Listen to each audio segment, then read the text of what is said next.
Hello, hello, hello, hello, hello. Do.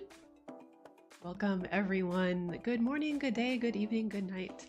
I am Joyce Rainbow and we are here for part 2 of completing our Legend of Zelda, like here on here, Legend of Zelda fan art piece.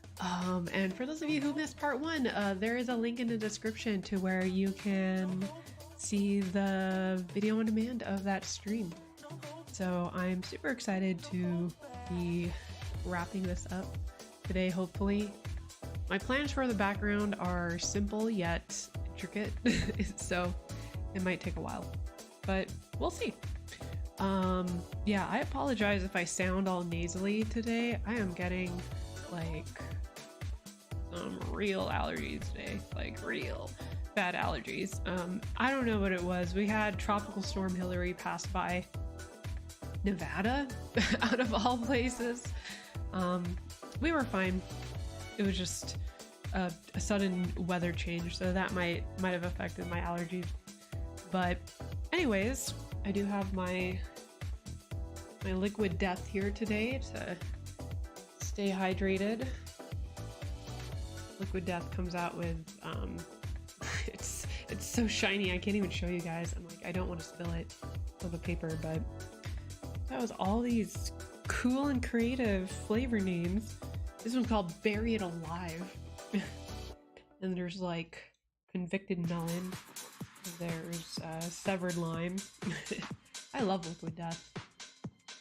I don't know. Just wanted to bring that up real quick. Anyways, let's get right into it. For those of you who missed my rundown of materials that I've been using, well, this is something that I will be using for the background. So Legend of Zelda Tears of the Kingdom has this like circular theme going on, so I'm gonna put a bunch of circles in the background. And the paper I'm using, I still have it here. I am working off an 11 by 14, so a little bit larger size. Got the Bristol board. This is the stuff right here, the Strathmore Bristol or Vellum or the mixed media, even my favorite. And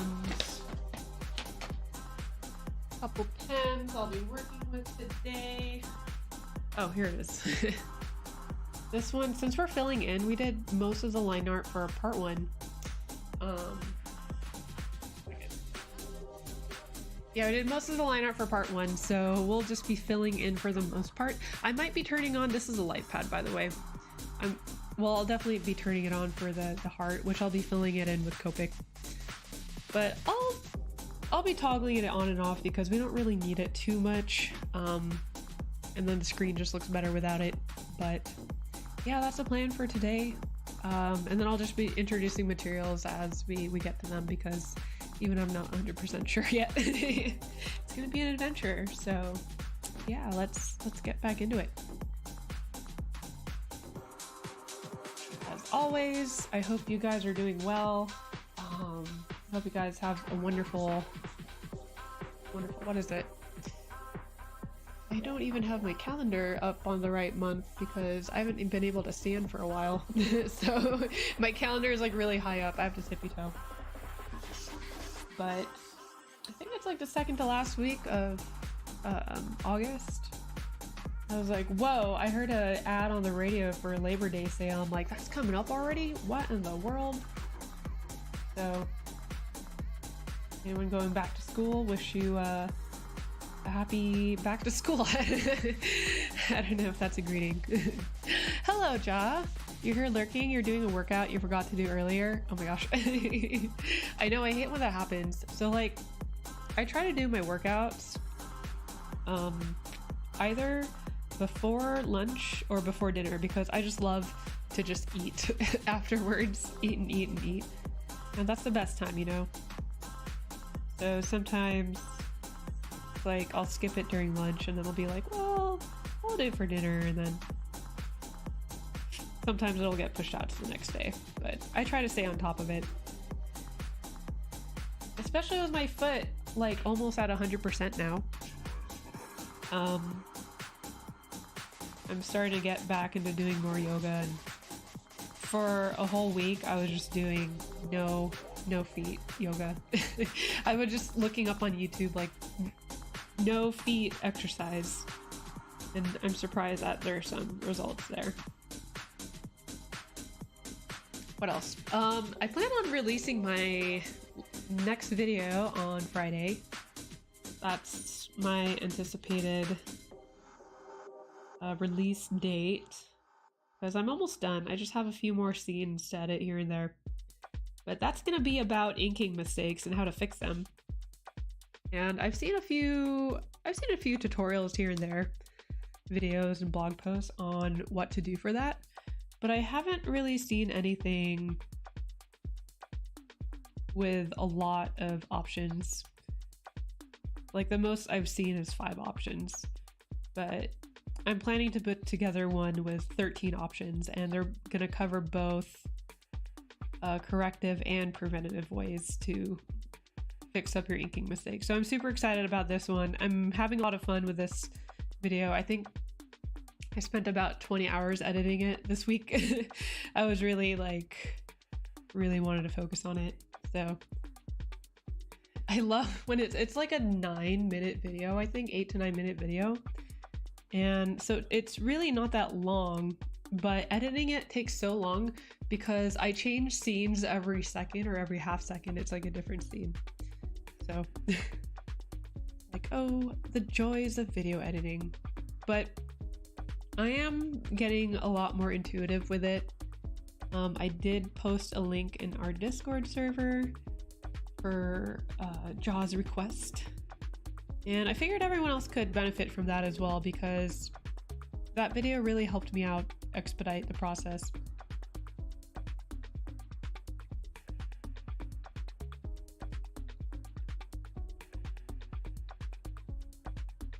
I have my pure reference board here that I have all my Tears of the Kingdom designs on. What am I drawing right now?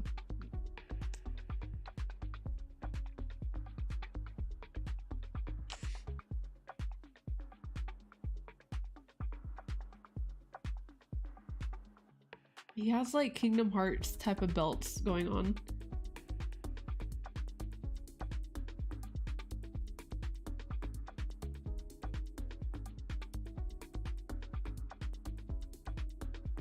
So it's easy to get lost. Or like, if you know Lulu from Final Fantasy X, she has a million belts, I swear. It's so fun seeing Lulu cosplayers because they go all out.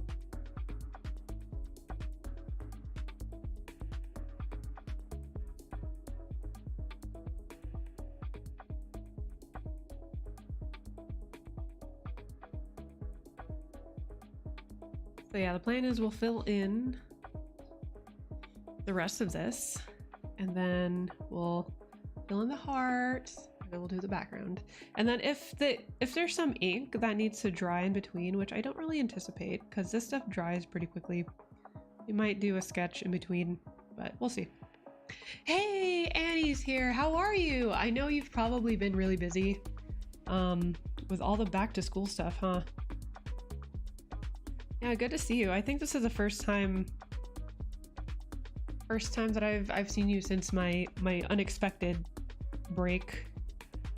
Yeah, I had to take a month off of streaming because there were just like a snowball of bad things that happened to me. Like there was OBS not working. So now I use Streamlabs OBS and that seems to be working fine. And then I hurt my foot while trying to fix OBS. And then I had some car theft issues. So I'm like, great. Well, if bad luck comes in threes, I think I'm safe. Like nothing bad has happened to me lately, so I think I'm out of the woods. Teacher meetings. Oh yeah, I bet there's a lot of that happening. Yeah. Oh, okay. How was visiting your dad?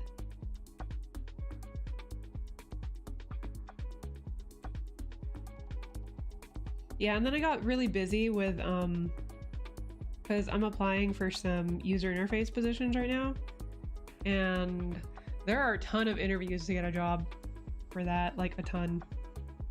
So one week I booked myself 6 job interviews. I'm like, holy cow. But so I was like, I cannot stream for like the next 2 weeks after that. But yeah, I got off crutches like 1 or 2 weeks ago, I think. So I'm doing pretty, my recovery is pretty well. And yeah, I was just saying how I've started going back into working out and doing yoga cautiously because it's still a little bit injured, but definitely not as bad as it was. Oh, you went to North Carolina. Oh my God. Oh, I miss hiking so much. I miss hiking so much. That's something I'm definitely looking forward to next month, question mark. It's been a hot summer until Hurricane Hillary came through, but quote unquote hurricane, because it was more like a tropical depression once it hit Vegas, but it's still like something that's never happened before in weather history, or so it seems. Yeah, so I'm at least very thankful that the times that I did injure my foot was after I came back from vacation, because there was a lot of walking at this music festival I went to. So yeah, we had a friend who was supposed to join us, but she ended up having an injury and she couldn't make it, so that really sucks. Hopefully she can come next year. But what is going on here? I'm like lost in my own drawing. Oh yeah, anyways. But yeah, so my injury happened afterwards, and then, but I'm like, you know what? I'm not gonna go outside anyways, you know? I can't really go hiking. It's really, really hot.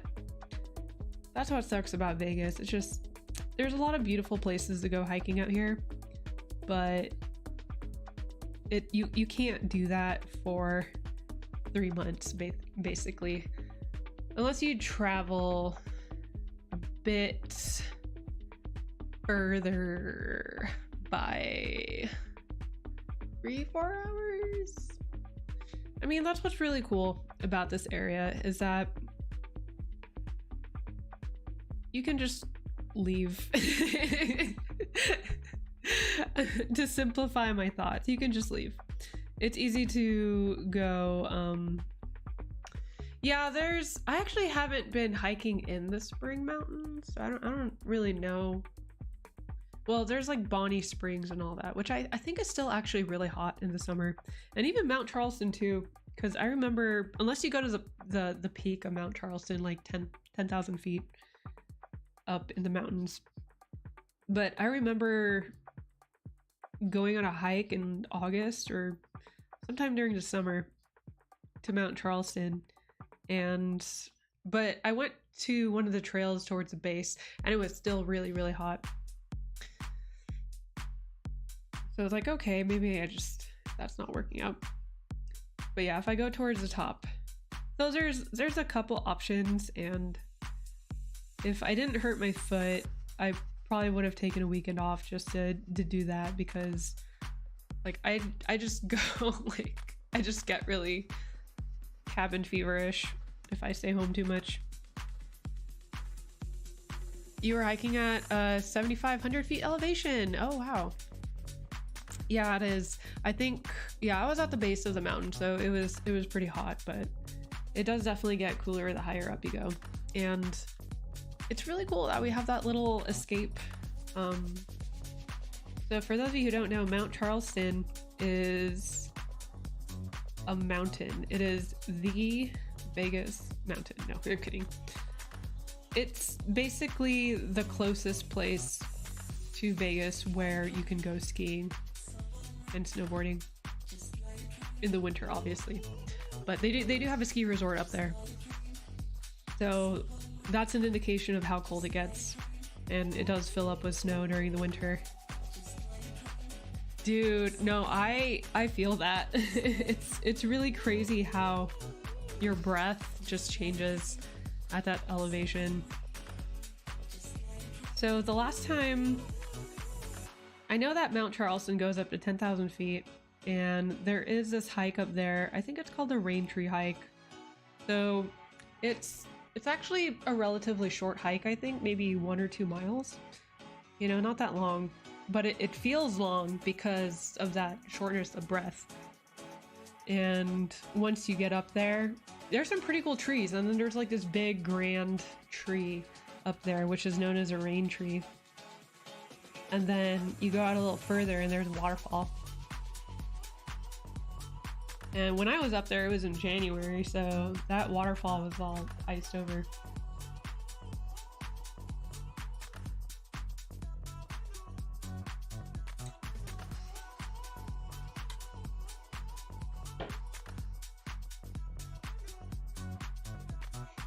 Yeah, I think you can acclimate to that stuff, and I do have, like, my mother-in-law lives in Colorado, like really high up in Colorado. And she says that people can get altitude sickness if they're up there, which can affect how they eat and stuff like that. It's crazy stuff. And how cooking and baking, even at those altitudes, have to be different. I don't know. I have never lived that high up. But surprisingly, Vegas is 2,000 feet above sea level. Prior to that, I lived in San Francisco, which I'm not really sure what elevation San Francisco's at. I mean, it's literally right next to the ocean, but it's very hilly. The elevation changes everywhere in the city. Really, it's very hilly. Bristlecone pines. Yeah, I'm like, I have to pay more attention to the types of trees out there.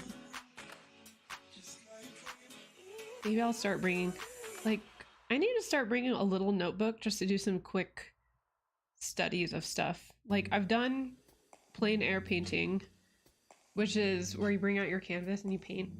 And I did that with watercolors, but it was hot. There are no shades on any of these hikes, I swear. So I was sitting there and I got sunburnt and my dog was getting bored. And I was just working on this piece of the mountains for 1.5 or 2 hours long. But it was a pretty sight, though. It was a pretty sight. But next time, I just have to do something that's very short, like 10 minutes, to kind of study the nature. And what's really pretty is that our winter, we got a lot of precipitation. We got a lot of snow this past winter, which is crazy. I mean, when I say a lot, I mean a lot for our region. Obviously not like a Pennsylvania a lot. that would be an anomaly. But it did get to the point to where it would snow and we would just be like, oh, it's snowing again. Like, I'm like, wow, like what's going on? So the type of snow that we got, it was like Dippin' Dots. It was like this styrofoamy Dippin' Dot kind of snow. I have some pictures of it. I should upload that. But it was quite bizarre to see that in Vegas. And so we had snow up in our mountains it stayed there until June. I was like, whoa, there's a little bit of snow in these mountains still, and it's June.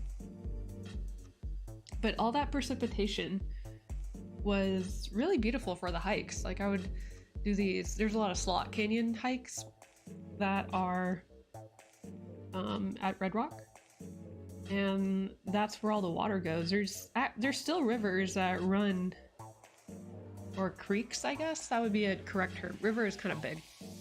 There's still these little creeks that run in the slot canyons, and you can even see like all these new flowers and a lot of growth, which is kind of bizarre to see close to a desert where there's hardly anything growing, and just how the terrain changes really quickly.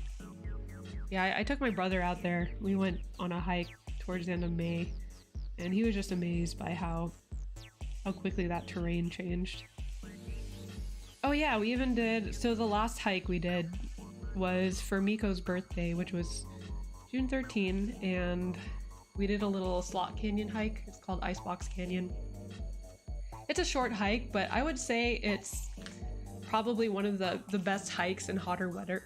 Yeah, hotter weather because it's very narrow, but there's a lot of shade, and it's very cool in there once you get towards the waterfall, or the waterfall, because it's really like a few driplets of water coming down the side of a mountain. But anyways, yeah, it was really pretty, and there were these tiny little frogs in the water too, like really tiny. They were very cute. And I was like, that's bizarre because I've never seen frogs out there. Probably gonna switch to a pen for this area because it's kind of small. Desert Varnish and Joshua Tree. I have yet to go to Joshua Tree. I really want to go. I'm gonna have to wait a while regardless, because I know that Joshua Tree in Palm Springs and that entire California desert area just got hit with a bunch of floods. So it might be a while before Joshua Tree opens again. But yeah, I haven't done a lot of California hiking, just Nevada, Utah, and Arizona. So Joshua Tree's on my list for sure.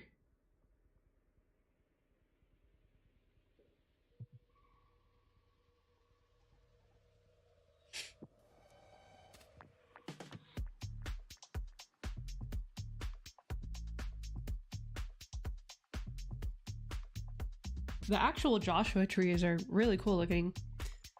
They're basically like these, they look like little Dr. Seuss trees. And that's what's so cool about the desert trees, quote unquote. They just look like they're from a Dr. Seuss book. Oh no, it was windy. I hate camping in the wind. It sucks. We did that for Valley of Fire when I wanted to take a picture of Neowise, and it was windy. And I just, it sucks.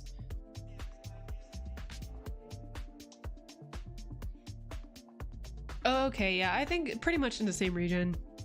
Santa Ana. Yeah, Santa Ana, and yeah, that region I still have to check out. Probably gonna be one of my next camping spots, because I've hit up north of Vegas, so Ely or Ely, whatever you call it, just northern Nevada, and then like east of Vegas, which is Zion, and then south, which is Sedona in Arizona. So I have to go to the west. I have yet to camp there. Well, no, sorry. I take that back. Rewind. We did go to Death Valley, but I wanted... Death Valley doesn't feel like California to me, so that doesn't count. It's like its own place. It doesn't even feel like Earth, honestly. Yeah, I don't count that as California. Concrete underlayment. Oh my gosh. So is that the ground, or the ground? Is that part of your flooring?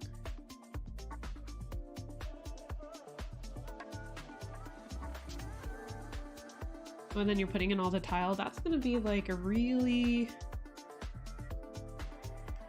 bitchin' kitchen. No, that's really cool.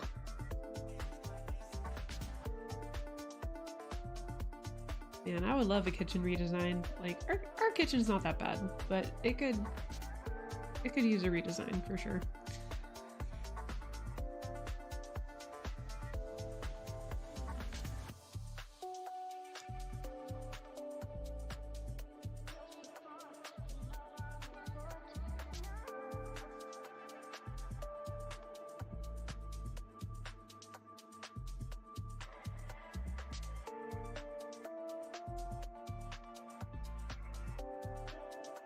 Alien, I know.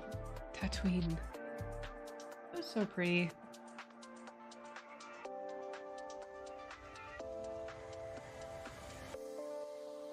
Oh, gotcha. Yeah. No, that makes sense.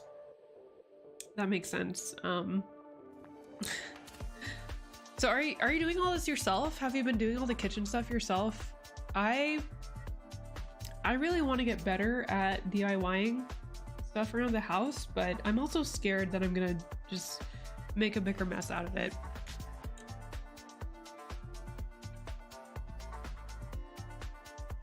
Oh no, that's kind of what happened with putting pavers in our backyard, because, well, we hired someone to do that because it was basically just about like 3/4 of our yard is now pavers. And it was ugly before then. It was just like a bunch of rocks, I swear.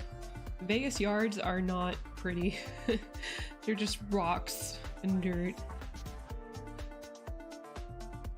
We don't have grass even. Well, some houses do, but they're really trying to work hard to get rid of grass because they use up too many water resources.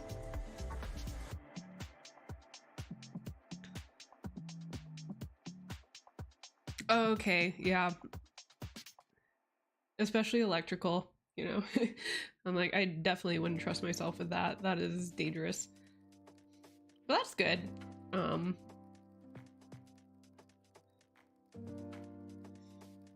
Yeah, I think the first place I'd want to redesign in the house is probably the bathroom. Because we have like a standing shower and then a tub. And it's like the smallest standing shower. And I'm like, I don't know. Doesn't really make sense. But I feel like with bathroom design in particular, I don't want to mess that up. So I might need some help. How many plots use native plants? Are you talking about how many houses have native plants? Because, I mean, palm trees are very common out here. We did have a palm tree in our backyard, but I cut it down. I got rid of it because they're a bitch to maintain. But as far as like, I mean, it's common, you know. It's not uncommon to find a house with plants already in it. I feel like it wouldn't be any more uncommon than any other house you find. But yeah, definitely a lot of palm trees, and our house already had in the backyard already had like, there's a bunch of trees out back, and it's great. When I mean like a bunch of trees, there's probably like, there's like one big tree, and there's 3 medium-sized trees, and there was that one palm tree that I used to have. And then there's a bunch of bushes like out in my front yard too. I need to trim those soon, actually. They've been growing like crazy. So yeah, like it's common for there to be plants. I don't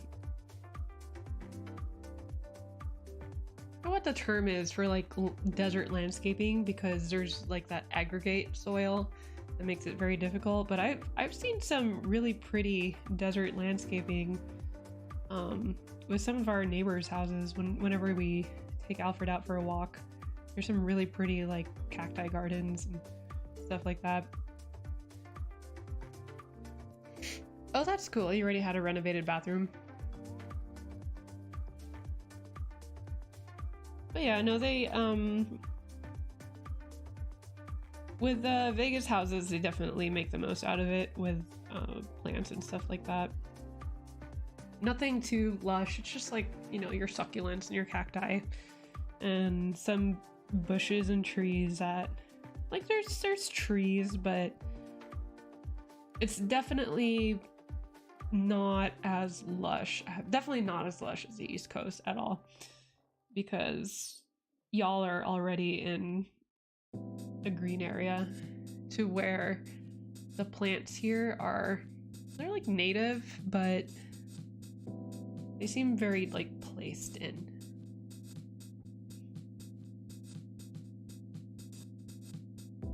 So it's refreshing whenever I travel somewhere that's not Vegas, because it's just nice to see so much green.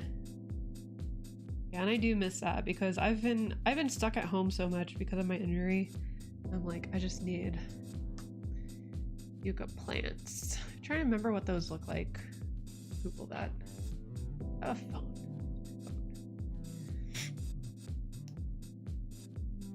'Cause,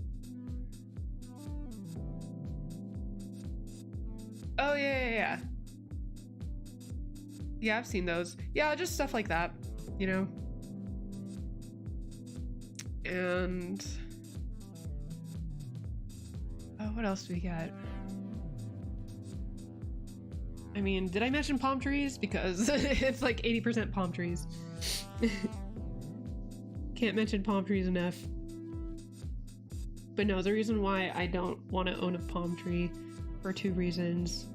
They are, number one, they are extremely flammable. So I know Palm Springs and the road from Vegas to California, there's a lot of these like little abandoned hot springs or type of areas like that. There's this road called Zzyzx Road. It's spelled ZZYZX, I believe. And I pass by it all the time whenever I go to California.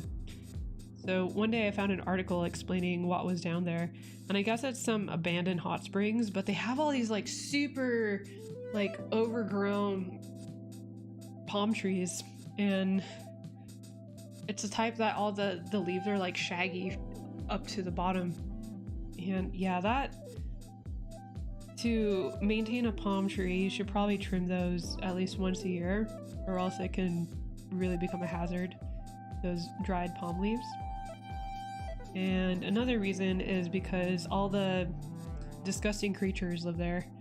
Like all the rats and all the scorpions, they live in the palm trees. And I was like, I do not want to deal with any of that in my house. So bye-bye. Hello, welcome in, Mr. Falunawitch. Hope I got that right. How's it going? Welcome in. Oh, have you've actually been down Zzyzx Road? Interesting. Yeah, I've seen that road a number of times, and I'm like, we always laugh at it every time. I mean, even ever since we were kids too. It's like, what is that? That's such a funny name. Like my parents would notice it, and every time I would travel as friends, they would notice it and be like, huh, what is this Zzyzx Road? And now I know. Oh, there's salt playas out there. Interesting. Oh, yeah. No, I'm kind of glad I'm getting rid of my car, because I've kind of put it through the ringer with as far as driving off terrain goes. And I really should be more careful with that, but at least the next car I want to get should be something that can handle that stuff better. So I'm looking forward to that whenever that's gonna be. But yeah, I had like dude, the actual flap under my car fell off as I was leaving Sedona. Shoot. What's that other national park in California? Sequoia. Yeah. They sound very similar. But yeah, it fell off. And, like, so I definitely need a vehicle for more adventuring, because that's what I want to do.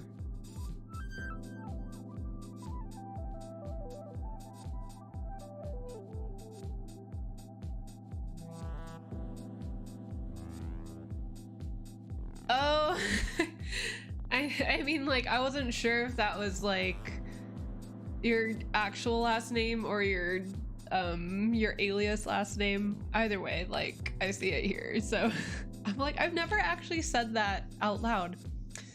So now I know. Okay. Fell on a witch.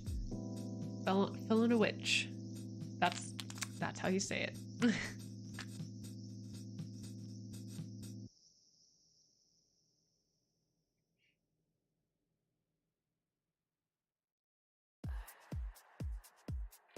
Oh my god, yeah, no, I think that also happened to me in Death Valley. Not the most recent time, but the first time I went to Death Valley. If you go off to the side to go look at some stuff, like some sand dunes or whatever, there's like these parking areas that are not very paved, and sometimes you end up parking in the sand. And my car got stuck in the sand. I mean, I was able to get it out eventually, but it was scary. Like, I cannot leave my car in the sand.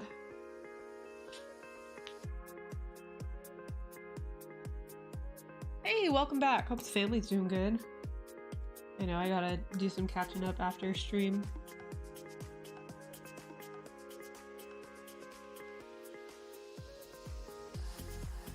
I know I've been a busy bee this week between the video editing and doing some art. I did like a portrait painting, life painting session. I guess I can't say life drawing because I wasn't drawing, but I was painting. So I'm trying to learn more about painting. So it was some good practice. It was like a 3-hour session. I have some videos up on my Instagram page.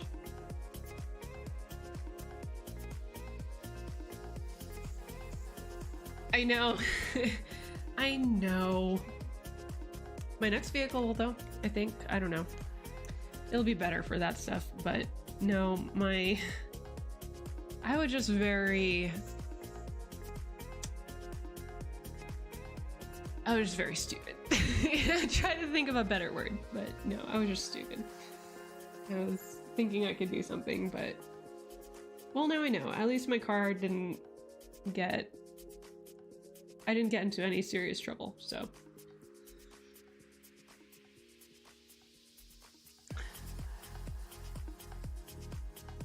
Their hell door? I'm gonna have to inquire about that later. I just think of like the first image that comes to my mind is this door that leads into the underworld, and you have to like keep it shut. Like, no, the souls are coming out.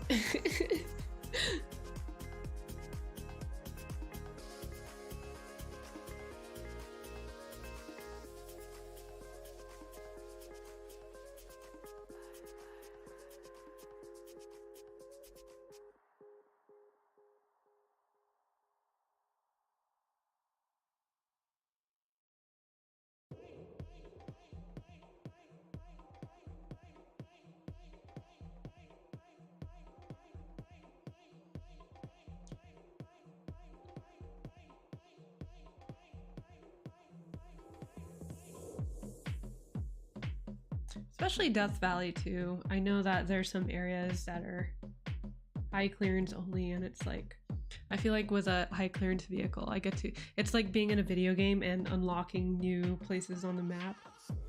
Whoa, I can go here. It was fun getting lost in Death Valley that one time. We were trying to find this really cool looking trail. It was supposed to have all these really cool looking rocks or something like that. I forget what it's called, but we ended up somewhere really, really not that. And we were like, I think we're in the wrong place. And it was just like this air, it just looked like we were in the middle of nowhere. It was kind of scary, but kind of fun at the same time. It was just a very gravelly spot.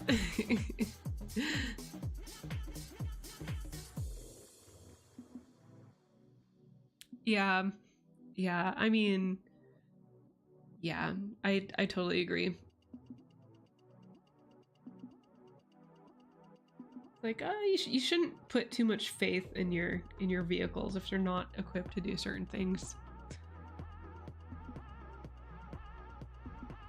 Oh, gotcha.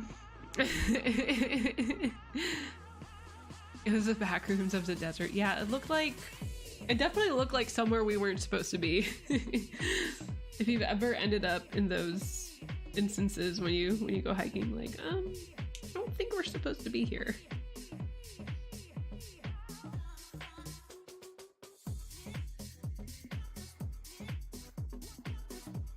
Oh yeah, let me know if my music is okay, because last stream it was cutting out every once in a while, and I figured out that I just had to update the software that it was playing through. So hopefully it should be good now. So sorry about that if you guys were here last stream and you're like, why is the music cutting out? It's a simple fix, so.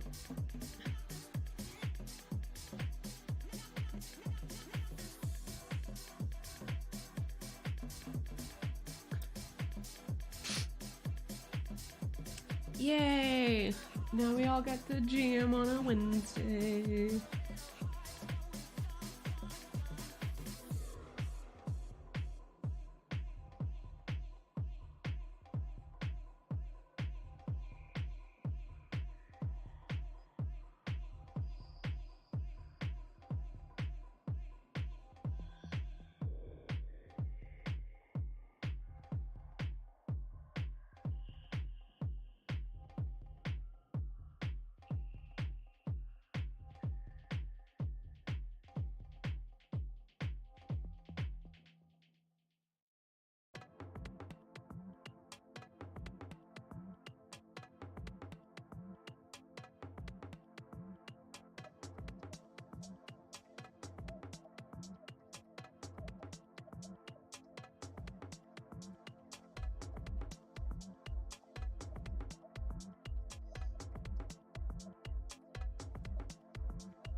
Oh, I need a different pen for these tiny, tiny details I forgot about. Excuse me. 8.7, no, we need smaller. Oh yeah. We're using some new pens. Sign pen. This is, I've been experimenting with some new brush pens for this drawing. Been pretty fun so far. I just want to try something different than the dip pen that I usually use, because I want something a little bit more free-flowing. Oh no, do you have a hell door too?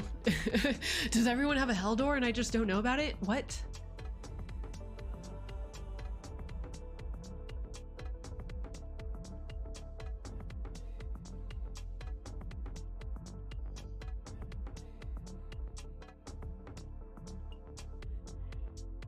Oh god, yeah, for your first timer car. Oh no. Take the Civic mudding. Oh, that can't end well. I was watching so this Sunday I was working on some video editing, and I was watching a storm chaser stream on YouTube because Hurricane Hillary was like, it did do some damage, don't get me wrong, but it was anticipated to do a lot more damage. So I was really keeping up with what was going on. So I was watching the storm chasing stream for that. Aside from a lot of flooding, it wasn't too bad, but this guy was just roasting on all these Teslas driving through like 2 feet of water. Like, what are you doing? Don't put an electric vehicle through that. That's really bad. It was pretty funny. Oh yeah, that's what this one's from. Tears. I was about to say Tears of the Wild. Tears of the Kingdom. Yeah. So especially, well, I haven't been playing as much this past week because I've been video editing a lot, but definitely when I couldn't walk, I couldn't really do much around the house, so I just played video games. But Tears of the Kingdom, yeah, it's pretty fun. I mean, it's not like, I loved the terrain more in Breath of the Wild, but I do love that Tears of the Kingdom has a sky part and it has a depth part, like a below part. So that's really cool, and I love the depths and the caves. Because when you first go down there, you can't see anything. It's really fun.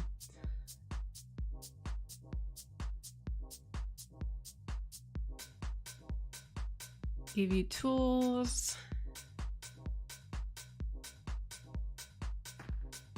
What? That's crazy. That, like, unlocked 130 pounds. That's crazy. It's really cool. That's something I'm starting to see a lot with the design industry as a whole, is that people are starting to, even as like what I do for user interface design, people are starting to really take ADA and accessibility accommodations more seriously and integrating that a lot more. So that's really cool. But yeah, some of these like things we discover are ridiculous. Like a door shouldn't take that much force to open unlocked. Like locked, yeah, like you want that protection, but I can't do that on a day-to-day basis.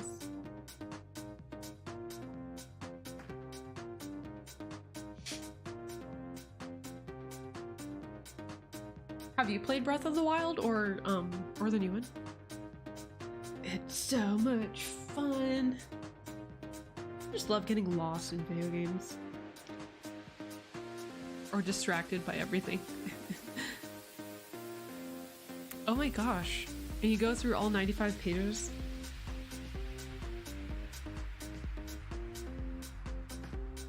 Very thorough of you, but that's good.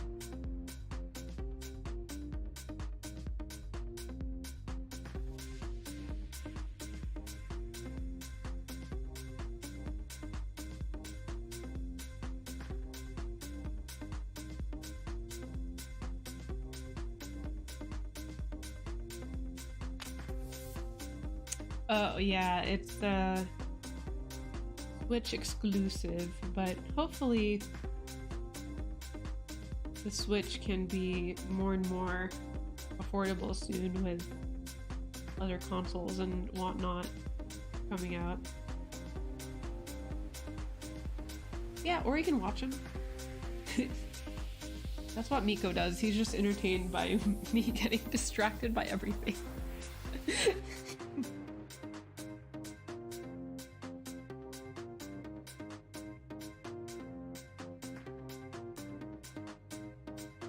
I was fortunate enough to... I won my Switch on a figure, like I was painting a figure and I won that as a prize. But it broke. It broke before I started Tears of the Kingdom, but luckily Miko has his own Switch too. So I started playing it on that, but... Well, I don't know if it broke, it just won't turn on. So I'm assuming it's broken, but I might mess with it later, like take it apart and see what's up with that. Yeah, I don't know.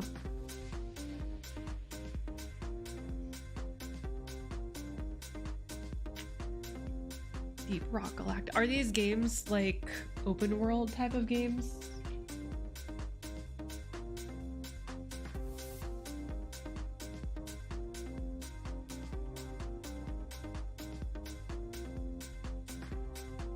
Your SSL certificate. Oh yeah, you have your website up. Why do you have to go through such a extensive process? I mean, I don't really know what that is, so. Like, I do have to renew things for my website, but the dumbest part about it is spending money. But other than that, the process is pretty simple.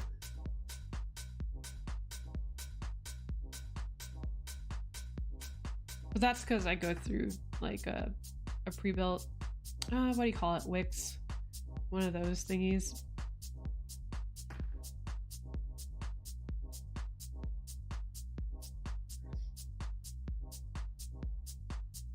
Yeah, I would assume No Man's Sky is open world based off of the game. Or the name, yeah, the name of the game.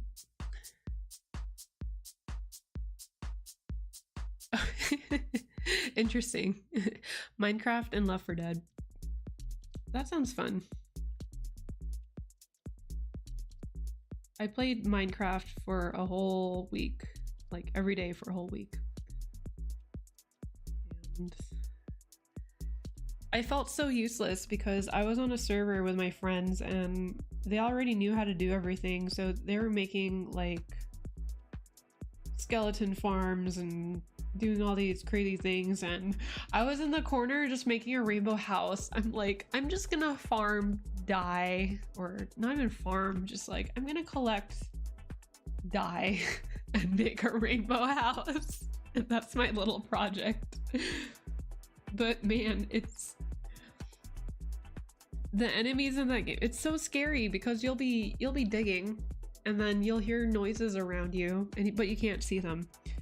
And I think that's one of the things that freaks me out the most about games with scary creatures in them, is when I can hear it but I can't see it. And that's why Resident Evil games creep me out. Well, 2 and 3 notably. The rest of them were okay. The rest of the ones I've played anyways.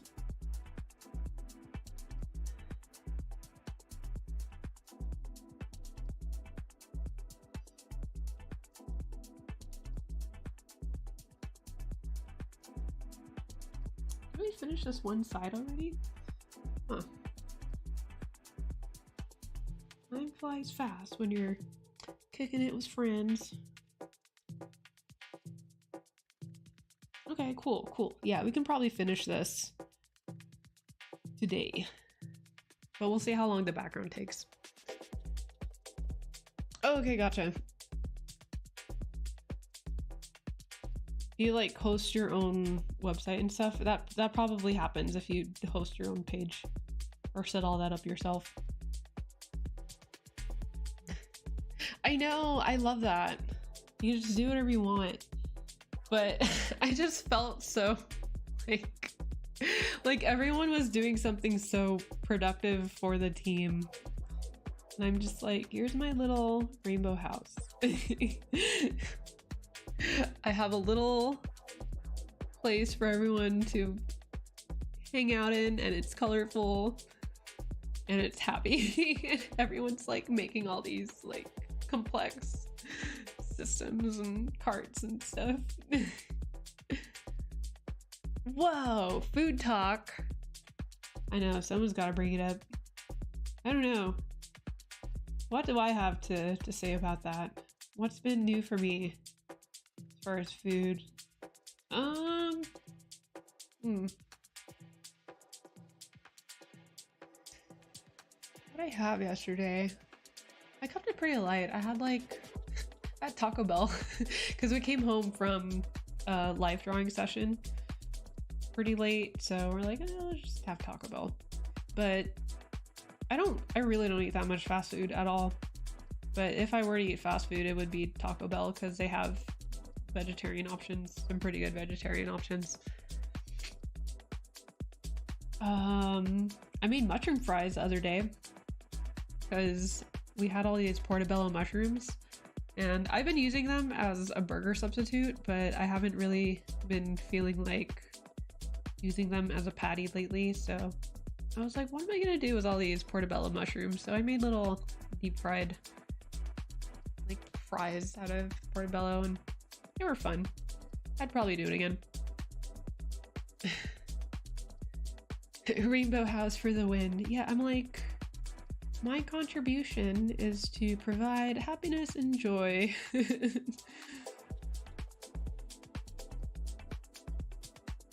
Yeah, that was fun.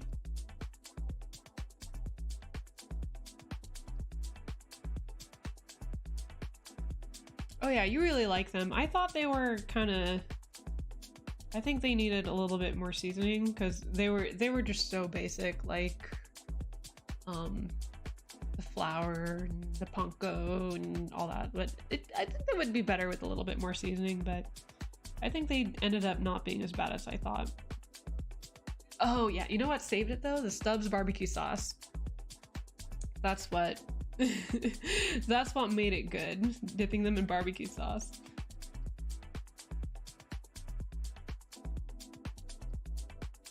Easy. Liquid death.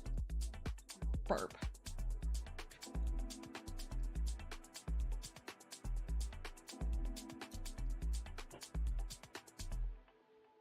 Homemade buffalo sour cream dip. Mmm.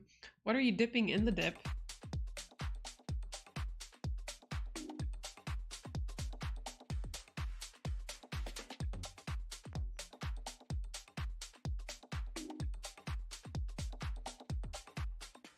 When was the last time I made? I made a baba ganoush.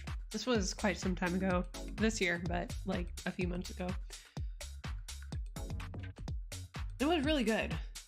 God, I love baba ganoush. For those of you who don't know, baba ganoush is like a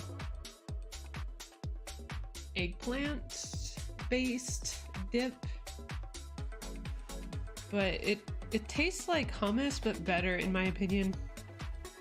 So there's this Mediterranean restaurant that we order food from sometimes, and I always substitute the hummus with baba ganoush because I just like it so much better.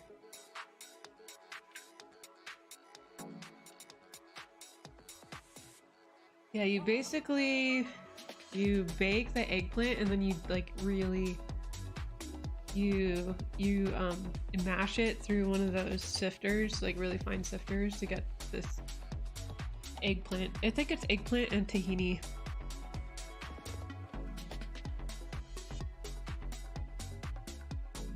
I know, Greek food always sounds good. Like, Greek food is always so loaded. Like, they really give you your money's worth. Are we getting Greek food tonight? This is what happens. Like, every time I stream, we have plans to cook something, and then somebody comes rolling in here, cough cough Hudson, bringing up the food talk, and then all of a sudden we got plans to eat somewhere else. It's all good. I love it. Yeah. Okay. All right. We'll get Greek. We'll get Greek. I think.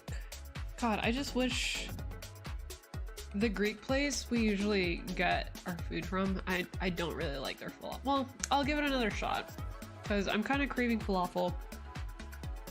But we'll see. It'll be a game time decision what I get. Like, I used to eat so much before I was pescatarian. I used to eat so much. I just loved Euro meat. It was so good. And the Greek food gives you a lot of that stuff. So now that I don't eat that, I don't have too many options, but they do, like, I love everything also. I love like the rice and the baba ganoush and like some of the vegetables, falafel. Greek food? I know, we've summoned Ja. Did you stop your workout just to join our discussion for Greek food? Because that's something that I would do. Okay, yeah. We'll be here for probably another 2 hours, so you're all good. Hopefully the process is smooth. Oh, they're all done. Hope you had a good workout. Dude, don't you just love working out at home? I used to go to a gym, right? But now I hate doing that. I had this more interesting story in my head, but that's really it. No, it's just, you save so much money and you just get to do whatever you want. And I swear the last gym that I had a membership for was EOS Fitness, which used to be Gold's Gym. And I would even go late at night, like 11 o'clock at night sometimes. I think that's usually, like, back when I would go to a gym, I would go that late. But it was crowded. It was crowded at that time. I think just because it's like a Vegas, like I'm in Vegas and a lot of people work odd hours, so there was a lot of night shift people there.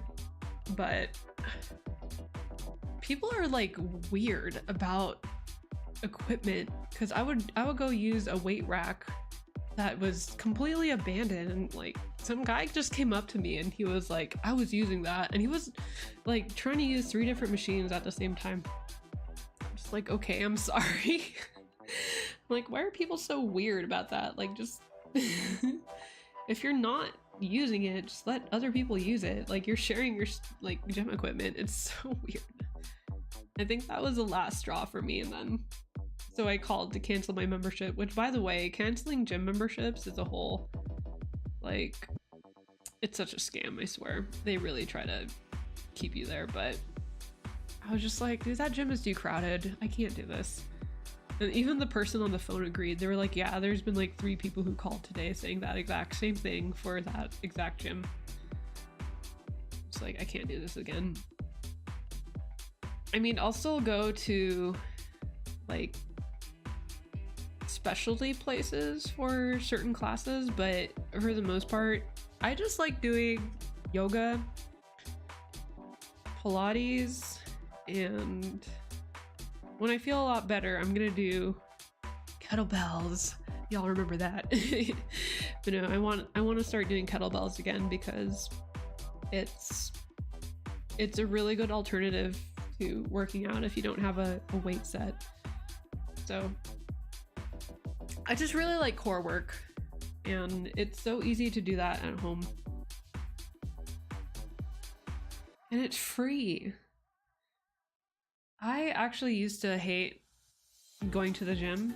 No, sorry. I used to hate working out at home. But that's when I worked full time, and when I worked full time out of the house. On site, as they call it these days. So by the time I would get home, it's like, once I sat down, that was it for me. That was it. Like, I'm not moving. I'm watching TV. Sometimes I would just, I was so lazy with cooking back when I lived by myself. And I would just go back to my apartment and I would just sit down and I would eat like goldfish and Nutella, and I would watch TV and then I would just fall asleep. So I was like, there is no way that I would work out. I had to go to a gym, but I actually lived really, really close to a gym when I lived at my apartment. So, and that gym was actually really nice. Well, it wasn't like nice, but it was chill. Like, there wasn't like weird people like it was. Oh, you want to get into running as well? Yeah, I tried.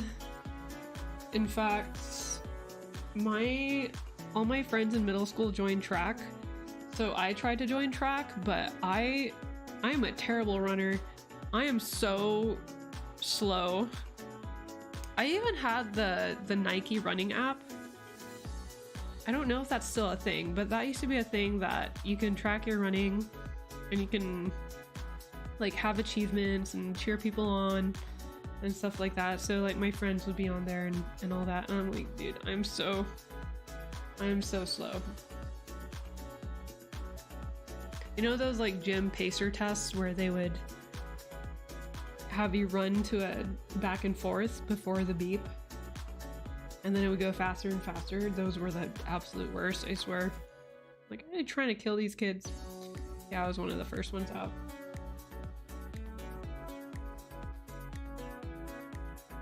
But swimming though, I used to swim a lot. So I used to say I'd rather swim a mile than run a mile, but I might take that back now because running a mile actually isn't too bad. Swimming a mile, if you're not used to swimming, can really hurt your neck. Because that's what happened to me with all the freestyle breathing and whatnot.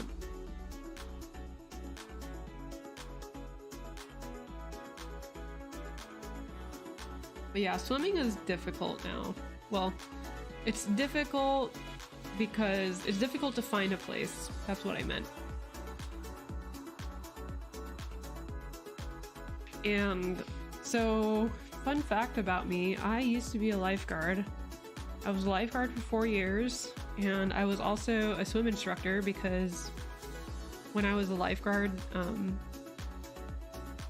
we had the option to take swim instructor classes and we would get $1 raise. So I was also a swim instructor and I coached a kids swim team, I was even like a lifeguard manager and a lifeguard instructor for a little bit. So that was fun, but we were required to, we had to practice lifeguard skills every day. Like a random skill. It could be anything from first aid to like a deep water spinal injury. Which those are crazy to do. But we had to swim 20 laps per week. But some people hated it, but I just loved it because I loved swimming. I would be that person who would do 40 laps, be like, 20 laps, nothing. I love swimming. But now it's like not very convenient to find a pool. Like public pools are so crowded now, it's like, ugh.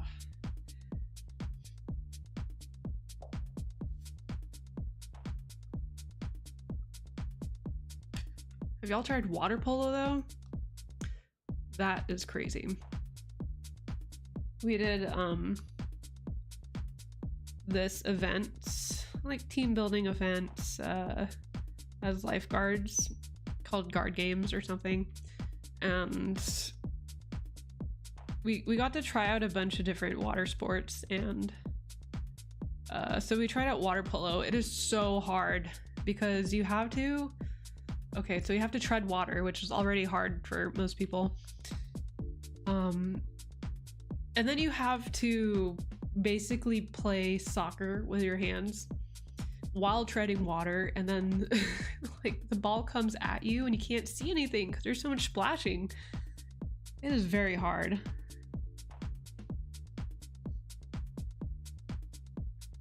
Yeah, it sucks because when I worked at the pools, like they used to be open on the weekends, but they're not anymore. And I worked at some really nice competitive, like some of them were even like Olympic sized pools. They were really nice. And there were actual like serious swimmers there. So I was really looking forward to that, but it's to basically get a good lane, you would have to go really, really, really early in the morning, which I don't mind waking up early, but I can't wake up that early. I'm not like a 5 o'clock in the morning person, because that's when the pools open. They open at 5 o'clock. A lot of my lifeguard shifts were actually that early. They would be from 4:30 in the morning to 12:30, and then I would have to go to class and I'd be all sleepy because I had to wake up super early. That was back when I was young and I can just sleep on 4 hours. That was weird. I could sleep on 4 hours, no more, no less, and I would operate just fine during that job. But yeah, now it's like, it's just so crowded.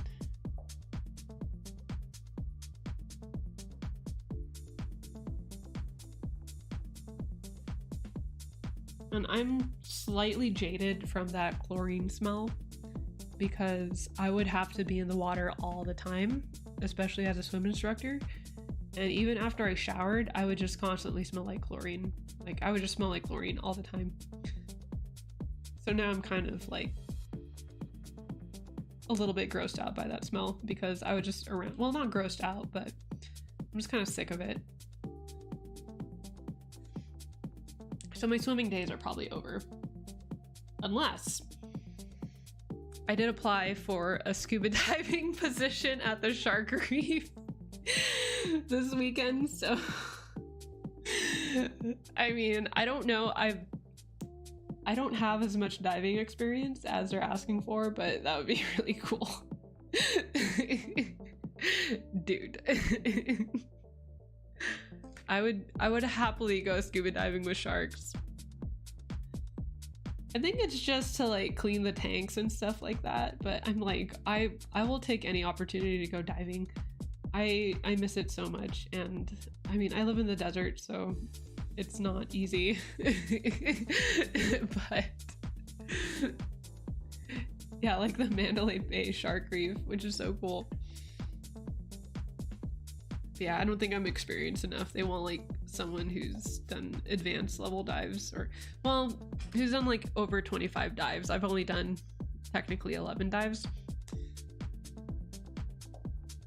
One day I'll get there.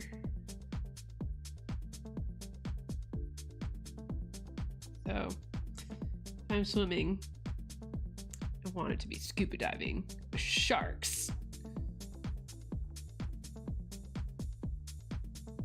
And then like after I applied, we were looking up videos on YouTube of you know how you can go watch the go diving with great white sharks and you're in a cage watching all the disasters from that and stuff. It's rare. Like sharks. Okay, so sharks are fine. Oh wait, it was before. Even better. I was like, great, I still want to do this. Oh yeah, no, it was in the morning and we were watching these videos, and then I was like, I wonder if there's any jobs available for this. And then I applied. So that's how that happened. But no, sharks are actually fine for the most part. Like, just, they're fine. Especially there's a lot of really chill sharks out there that you can go diving with. It's like, so that's something I really want to do.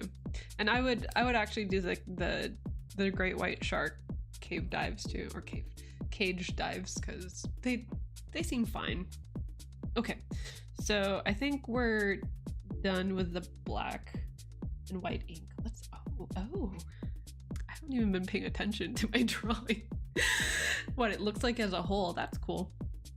So we're gonna fill in the heart, and then we're gonna do the background, and then we're gonna finish it today probably, and that's gonna be fun. So find a good Copic marker for that.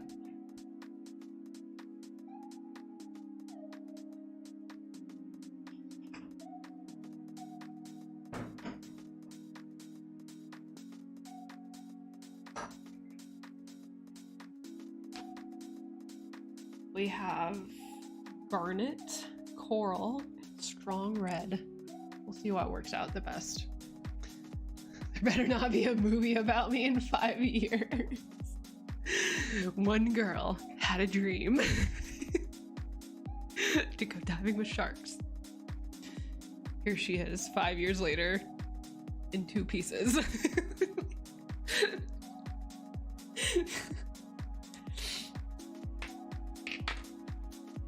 Strong red. We'll test it out. We have our little test sheet. I have my traditional undo. I included this in my my video that's coming out on Friday. Stay tuned for that. But about undoing ink mistakes. So I have my little like command C. I know, like somebody's out there compiling these clips of me being like, it'll be fine. I feel like I say that a lot. I wonder if my husband agrees. Like, yeah, you say that too much. What is this? Is this strong red? Oh, that's coral. I do like coral. That does look nice.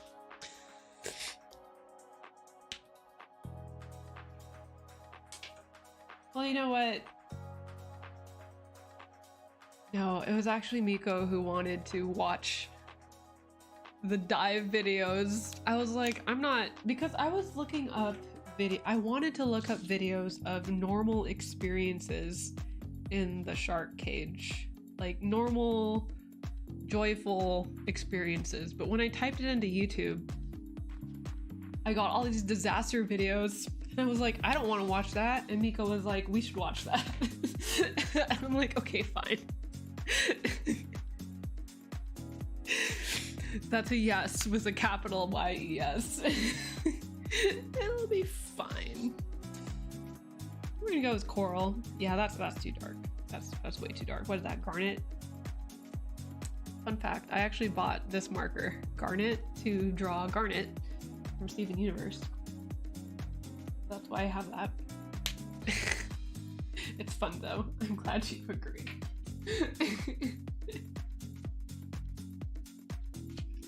And that's why we're married. The end.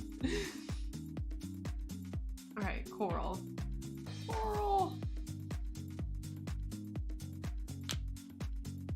Should be fun.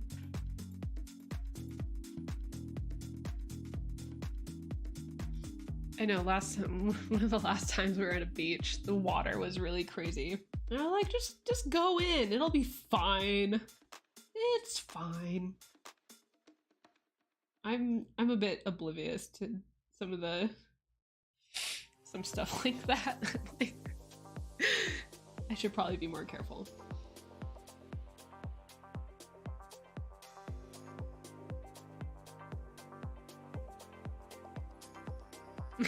Oh. Yeah, I guess we're a little cute. Just a bit.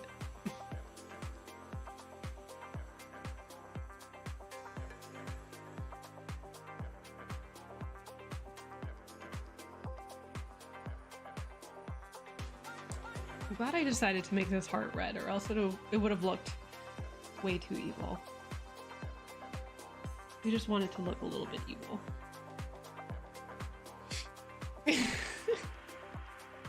The ocean loves you. It's fine. So, I don't know if y'all can agree, but I feel like the Pacific Ocean is a lot more harsh than the Atlantic Ocean. And obviously I grew up next to the Pacific Ocean, so I don't really know. Until lately I've spent time in both. So I just didn't know how bad it is. So like when we went to San Diego, I'm like, yeah, let's just go snorkeling here with all these rocks, and dude, San Diego waters can get pretty gnarly. Just like, I have no idea. I forget. Yeah, no, it's so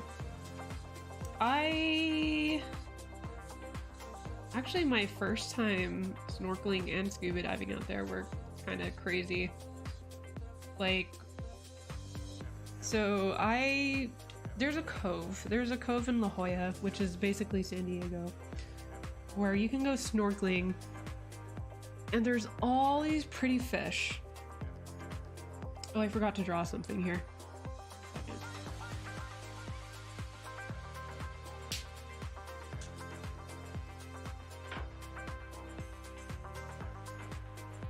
Yeah, there's like these little wrong marker. We want a brush pen marker. Okay, we'll let that dry before we color around that. And then we have some other stuff to put on here. Okay. So, San Diego, where was I? Yeah, there's this little cove where you can go snorkeling, and it's open to the public. But man, it's like, it can get pretty rocky and the currents can get a little wild. So I went there the day before I went scuba diving to test out my GoPro and just kind of like literally test the water. And I think I ended up with being scratched at by some rocks, and I was like, whatever, like it's the ocean. And then the next day we actually went scuba diving, myself and the dive guide. We went scuba diving at the same spot, but it was those currents were a little gnarly. Like, I was looking at the seaweed and I was just like, it was crazy. Unfortunately, the visibility was very, very bad. And she said it was because it was bat ray season.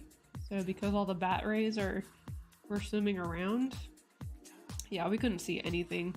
but it was my first dive after I got my dive certificate. So I was just happy to be in the water, but I get motion sickness pretty easily, so that made me really sick. But I was just like, but I'm so happy to be in the water. Yeah, watching the seaweed move in those currents is pretty crazy. Oh yeah, the seagrass. Yeah. But we had all good because we ended up having a much better dive at Catalina. So an island about 45 minutes away. Oh, I thought I was gonna ignore that area when I was thinking. Anyways, it's about 45 minutes away from Long Beach by boat. And it was such a pretty dive. I'm glad we got to do that.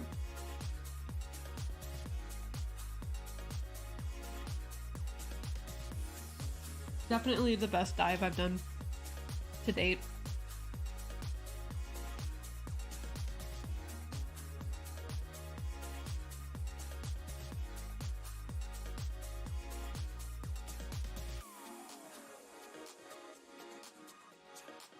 Yeah, those waters were so clear, and I think the currents were very chill too. So that ended up working out pretty well. But man, the Pacific Ocean is crazy. Had no idea.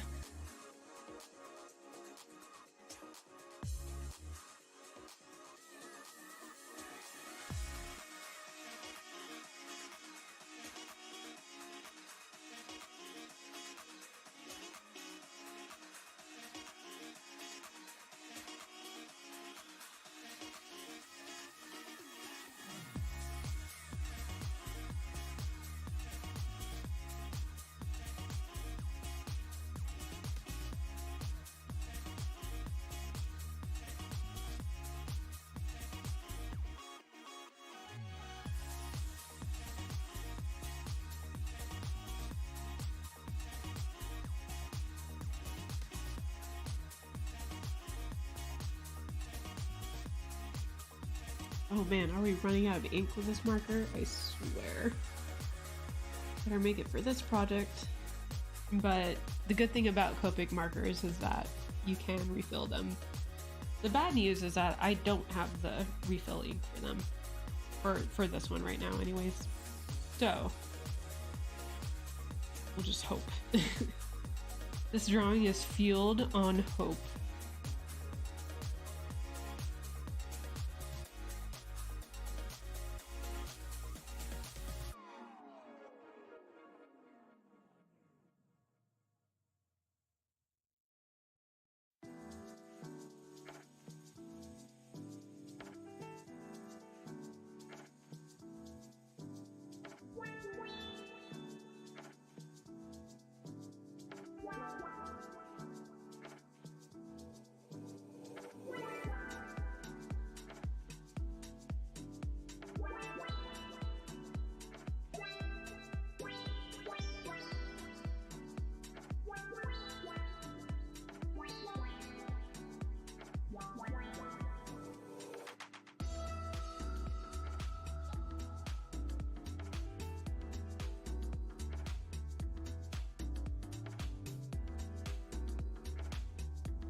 Ronnie's here.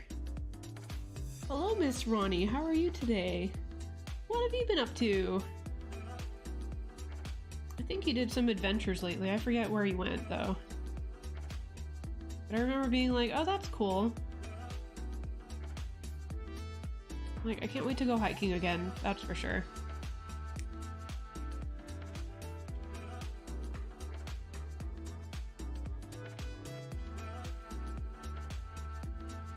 I'll try to ink around, leave some shiny white spots here. Link can have his shiny heart container. What's that look like so far? Definitely looks like the ink is a little bit dry, but That's okay, we can always go back later with more ink if we need to.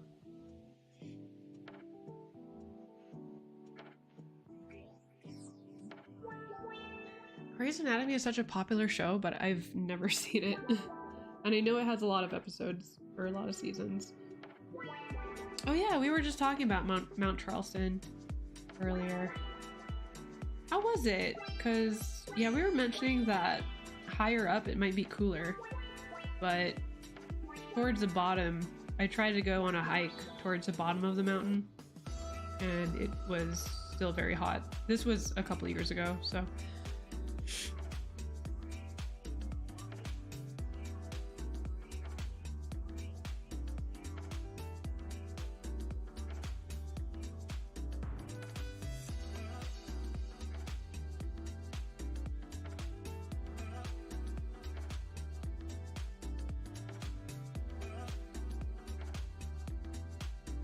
Guys, I don't know if this marker is gonna make it. Like, maybe? But it's gonna look like it's struggling, so...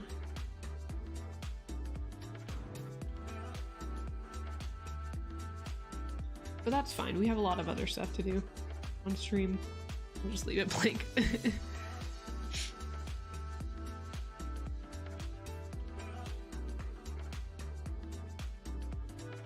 As good as House. That's a pretty high standard. Oh yeah, well, I don't know. Did Vegas get hit with a lot of flooding? I don't know if Vegas did, but Mount Charleston is a little bit ways away. I know that Southern California had some really bad floods. I also know that when it was very snowy earlier this year, the residents of Mount Charleston were kind of concerned with all that snow melt. Yeah, that marker's drying up. Sad. All right. I think I do have to use a bathroom, but I'm just gonna run out real quick and come back, and then we're gonna work on the background, so don't go anywhere. I swear. If you leave, I will find you and I'll bring you back. No, I'll be right back. 2 minutes stops. All right.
Oh, did the music stop?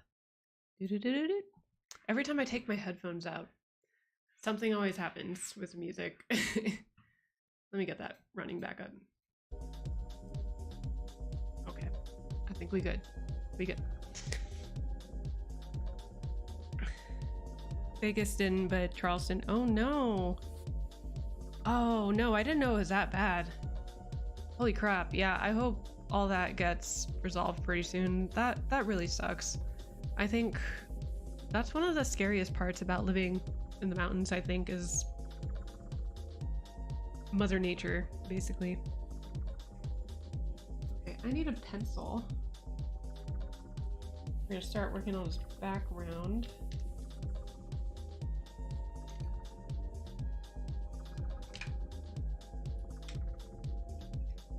There we go.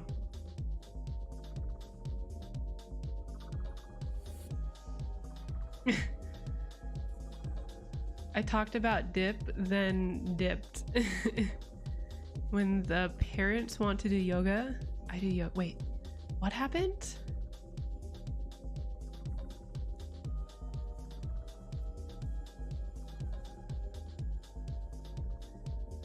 Oh, wait, so when your parents mentioned wanting to do yoga, that's when I was talking about doing yoga? I didn't go to do yoga. I went to use the bathroom. A very quick yoga session.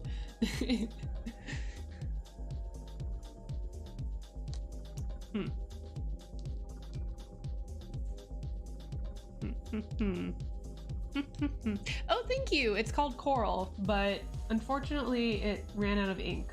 So, my freaking headphone fell out. There you go. But yeah, it ran out of ink. Sad. So I think sometime in the next 1 or 2 days, I'll probably just go to a store, the art store, and get some refills if they have it, so I can just finish this piece and call it done. But we'll work on the background, so that's okay. But yeah, that's the red that I used.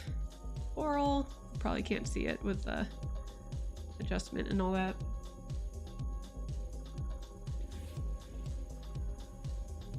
Oh, you literally went and did you did yoga with your parents. Okay. That's cool. So did you do like a video like yoga thing? Video yoga session? That's neat. Yeah, yoga is always nice. Like there's different types of yoga, so for any scenario, you can do like a chill meditative yoga, you can do like an active yoga vinyasa series. I usually do the vinyasa series, but there's like restorative yoga, which I also do sometimes.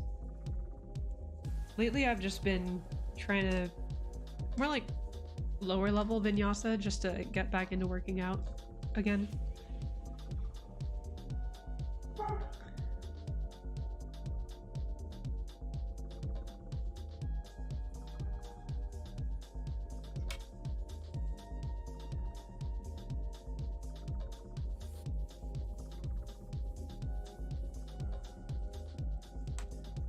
So we're measuring a background with a 2-inch border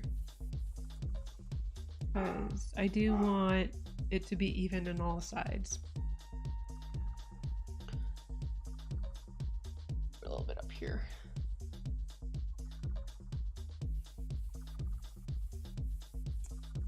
And then video call. Oh yes, yoga with Adrienne. She's really good. I either do her classes or I do yoga with Cassandra for the longer classes, but yoga with Adrienne's really good. She has like her little dog Benji. Speaking of dogs, there was the cutest dog named Winston at our life drawing class last night, and he was a foster, and we were so close to bringing him back home with us. I'm like, dude, I don't know how people foster dogs. I couldn't do that. I would just keep them. I would keep them all. Oh yeah, I also I really like Boho Beautiful's classes as well. I think those are the top 3 that I use. And turn on some air because it's hot.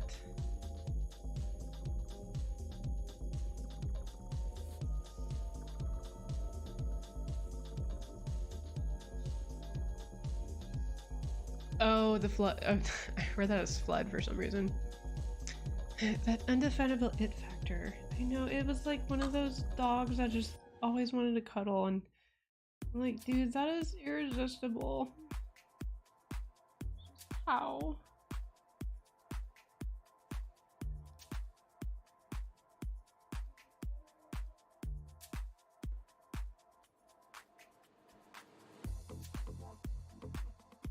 Yeah, foster fail. I would immediately foster fail. There's no way, I can't. Even when we were watching my parents' dog for 2 weeks, he's the cutest. His name is Odie, and he's like one of those, and I'm usually not a fan of smaller dogs, but he was just like he looks like he has a 5 o'clock shadow, like one of those types of dogs, but he would like always want to curl up and cuddle with you, and we were like, do we have to give you back? Do we really have to?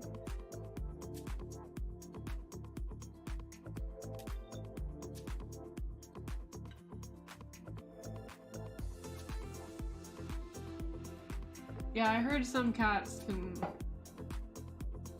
suck.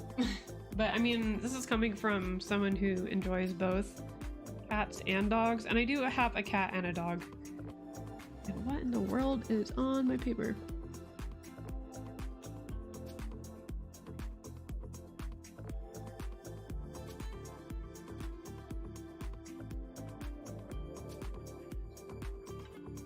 Like something on here. Yeah, I do have a cat and a dog, but my cat's very sweet and well behaved. So yeah, cats are a lot more unpredictable, that's the thing. But I do love them both.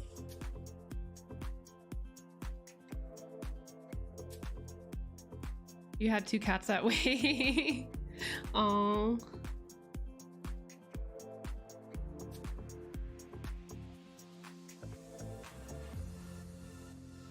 I'll just scratch them off with an X-Acto knife.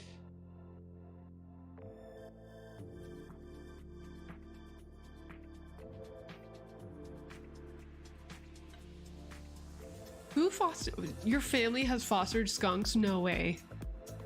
Dude, those are some smelly cats. I've never really been around some smelly cats before. Like, well, I had a cat as growing up, like a family cat, and then I have the cat that I have now. Like, both of those cats don't smell. So I think if cats are more feral, they can stink. But I wouldn't know. I've never been around them. That's crazy though. Well, I would imagine if someone who fosters skunks, maybe they don't have that, their gland might have been removed. I don't know how that works, or if that's even safe for the skunk. I don't even know how people have skunks as pets. Although I have heard that ferrets are very stinky. I haven't been around a ferret long enough to know on first-hand experience, but that's just what I heard. It reminds me of that song, Smelly Cat, Smelly Cat, what are they feeding you?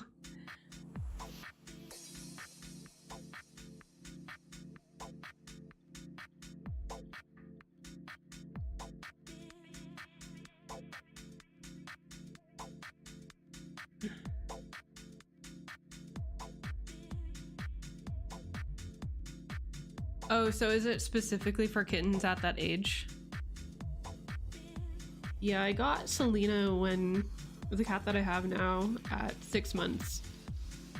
So when I was at the shelter to get her, I know that I wanted a kitten, and there were 3. It was really cute. There were 3 options for kittens. One of them, there was a black cat that I thought was really cool. So I hung out with this cat in like the little area where you get to meet them. But it started hissing a bunch, and I was like, that's not very friendly. I don't know about that. I just wasn't vibing with this cat. And then there was another cat that was really, really young, like probably 8 to 12 weeks young. And I was working full time out of the office then. So I was like, I don't know if I can commit to that, because a cat that young probably needs a lot more attention.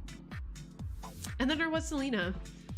So she was at like the very top crate out of all the crates that were in there. And they were like, oh, we can't really bring her out because she's too shy. She keeps backing into the crate and we don't want to force it. So we'll just leave the door open and you can hang out with her. I'm like, okay, that's fine. And at first she was really shy, but she started to get really curious. And then she eventually came out and trying to climb on my shoulder. I was like, whoa, this is the one. I can feel it. And she's been so sweet ever since. 9 years later. Phoebe from Charmed? Wait, what about Phoebe from Charmed? Man, I used to watch so much Charmed growing up. That was such a Y2K show, for real.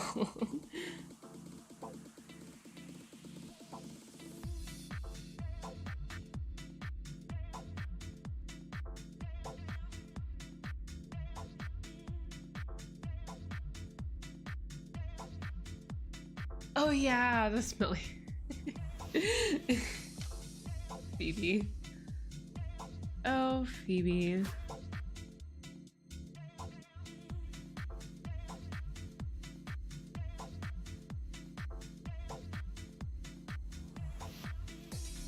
Oh, you're watching it again? Where are they playing it? I don't... What stream provider has Charmed? No, I'm like a goldfish when I watch movies and shows and read books. Like, I can always watch something again because I'll forget immediately. So I'm very easy to re-entertain in that way, I suppose. Oh, thank you, Fion Arts. Hello. I hope you're doing well and your videos have been really awesome. You did like a painting of some gold recently. That is amazing. Oh yeah, wrong Phoebe. Same. It is confusing though because they're both from the 2000s, 90s, 2000s. Well, I think Charmed came out a little bit later. Friends is a little bit old.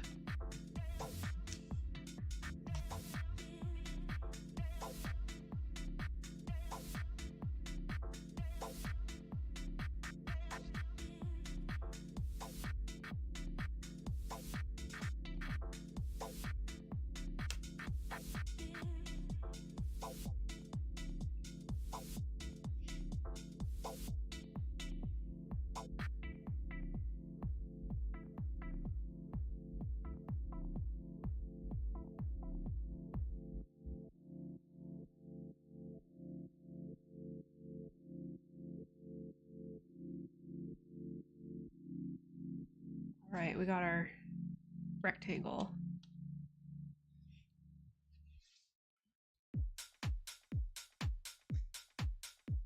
Good enough. Yeah, I wanted it to be a little bit smaller than the figure so that there's elements coming out of it. So we'll just go with that. And I'm not... I think I'll put a border. Yeah, I think I'll draw the border in so I know where my boundaries are for this piece. And then we'll start drawing some circles. Is this gonna be a print? It can be a print. Would you like one? Probably.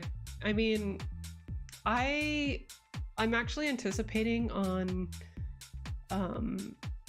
vending at least one gaming convention. I'm going to apply to another one next week when it opens up. So I would like to have, I have zero fan art in my store and whenever I vend. So it's like, I'm trying to get into all these like anime and comic and gaming conventions, but I have no fan art. So I'm like, what am I doing here? So this wasn't an attempt to get fan art in my store. It was just like, I really wanted to draw this because I've been playing the crap out of this game, but it will most likely be. Unless I ruin it. Then it won't, but no, even if I ruin it, I'll redo this piece. And so to answer your question, yes. Very long answer, but yes. Okay. So we're gonna do the background in gray. And I'm just gonna put in the lines first. It'll be a nice muted background, and I'm so sad that this heart isn't finished, or else it would look really cool. It looks like it's kind of fading away though with all the little things, but I will post this. I will post this on Instagram, Threads, and Discord when it's done. So if you're on one of those, which you guys should join the Discord if you haven't yet, like trying to get that up and running. And that's where we all hang out after stream. So I will be posting it there if you guys don't have social media.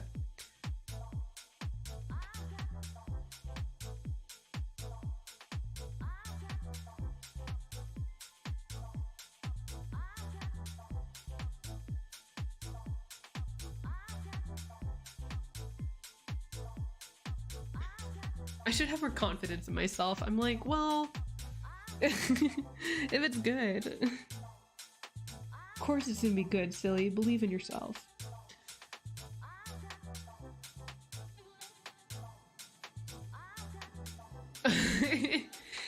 I know. You know what's funny? I really haven't watched that many Friends episodes. I was more of a Boy Meets World watcher. I love Boy Meets World.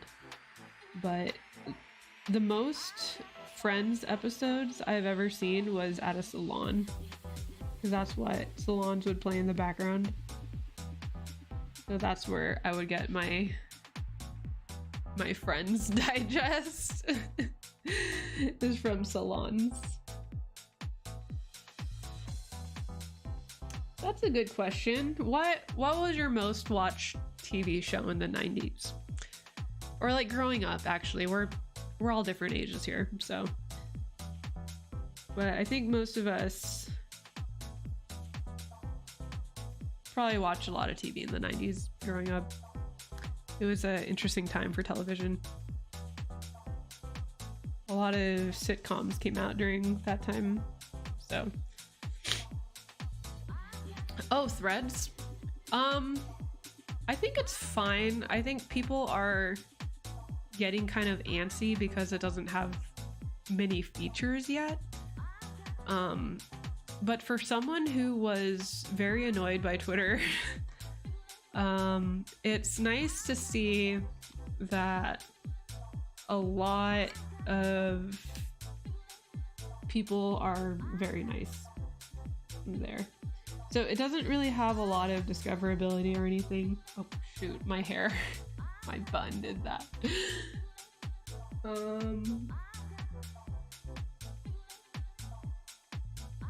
But it's fine. Like I like it as my text-based platform, because I think having a text-based platform is helpful for some instances. So I've been posting on there a little bit, and it's really cool because it ports over your following from Instagram. So I already have almost as many followers as I did on Twitter, and I had Twitter for like 10 years. So that's cool.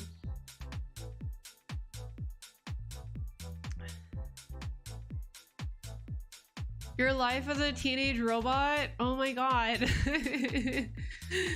That one was fun. Dexter's Lab, Ed, Ed and Eddie. Oh yeah, the cartoons. I watched, what was my most watched cartoon? Rugrats. Yeah, I love like the Nickelodeon shows. Rugrats. All those 2000s Nick cartoons like Rocket Power, Cat Dog.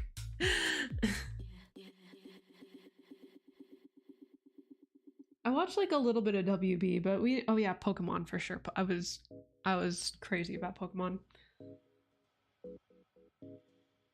But yeah, we didn't have a lot of WB TV. A lot of it was Nick and Disney. We also didn't have a lot of Cartoon Network either. We only had that Cartoon Network on Saturday mornings. And then when I was in my teens or younger teens, that's when it became an actual channel that was available to us in our area. So Boy Meets World. Oh my god. I think that played on Disney every single night. So that was like my show that I would watch before going to bed. But it's so freaking cheesy. Oh my god. That was me watching the cheesy Disney shows. Boomerang. I don't think I've heard of that one. What did that play on? Yeah, a lot. I haven't heard of Winx Club either. Is that also a WB show? Watch Animaniacs and Pinky the Brain. Oh, and Sailor Moon. Oh my god. I went out and bought some VHS tapes for those are the only VHS tapes I own for Sailor Moon. I would give them to you. Like, here, you can watch them. Sailor Moon's so fun. They should put that back on TV just so we can, like, I know that Dragon Ball Z is back on TV, streaming services technically, but not Sailor Moon. They should do that, because I would totally rewatch Sailor Moon. It's very cute. Okay, we have our border in here. I just want to look up a reference image real quick just to make sure I'm doing this right, but it should be pretty simple. Sorry, my keyboard.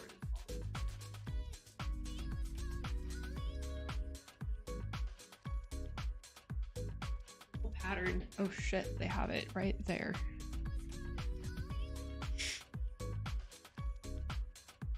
It looks like they have these circles overlaying each other, and then they have some lines in the background.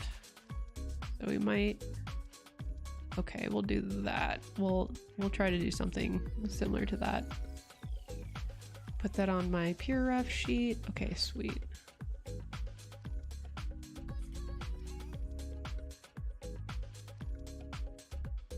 Oh, they have it on Hulu. Okay, good to know. Good to know. That's good. That's like one of those shows I can play in the background, but I'm too distracted by TV to play it in the background, to be honest. So usually when I work, I just listen to podcasts or watch streams or listen to music. It's like TV. I get so distracted. But Sailor Moon would be fun to rewatch again.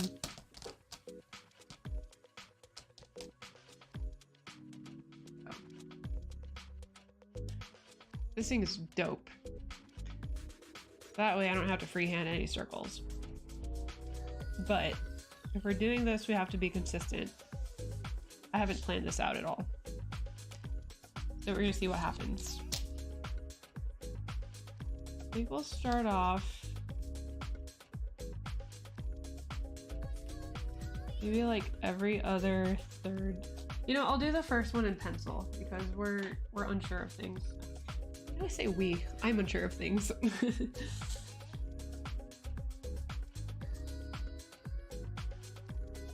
And maybe I'll put like some notes as to which one I've used.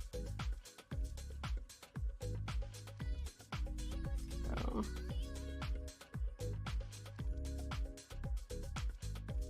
I gotta show you guys my post-it note holder.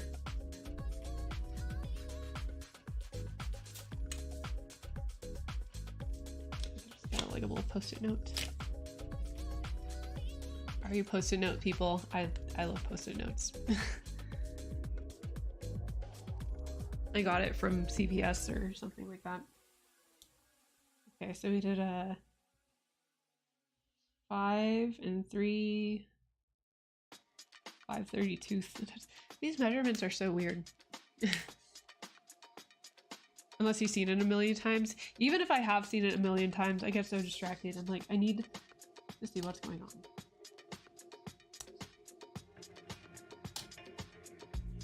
We can put this iPad away. We're done with that. Put it somewhere safe.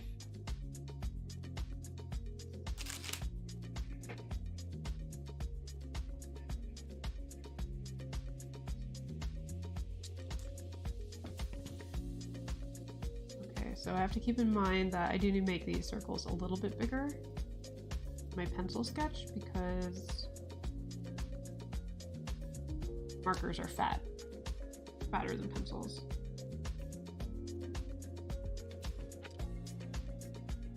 I feel like a dot in the middle, that would help.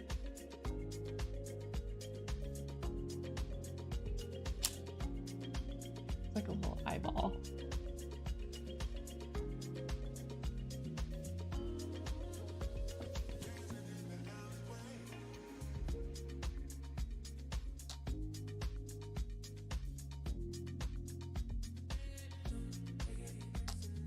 This is probably the TV show I've seen the most.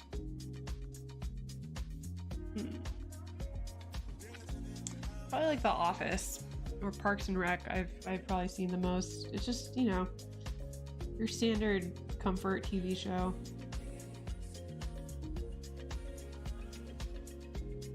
But even then, like, I will still stop everything I'm doing to see What's Up with Jim and Pam or whatever, even though I already know what's going on. I just get too distracted. I'm like, whoa. 532, we got 21, 4, and 1/2. That's a normal number.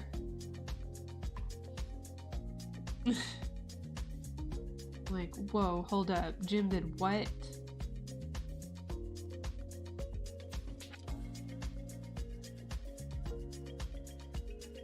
I know, me too. They really are good shows. Like, I understand why they're so popular. And then I also understand why they can be kind of hard to get into. Like, I know, at least with The Office and Parks and Rec, people kind of found it hard to vibe with the first season for both of these shows. But I think that's because they're such character development shows, so if you don't know these characters, it's kind of hard to relate to them. But once you give it some time and you really get to know them, it's like you feel like you're following them on every step of their journey and stuff like that, and it's very cute. I know. They're like, I love how they just don't know what to do. They don't know how to adult.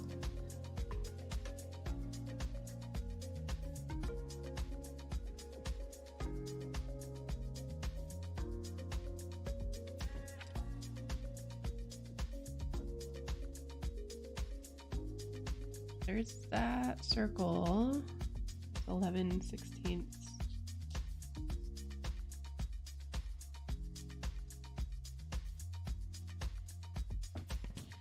I think that's kind of good. That's good to start off with. We'll do that.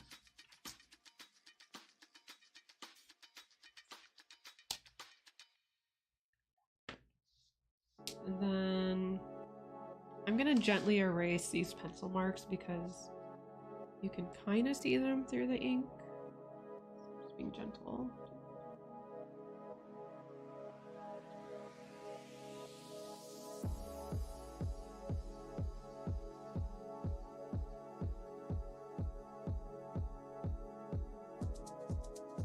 It's always fun when, like, you have a friend or you meet someone who like has just found out about these shows.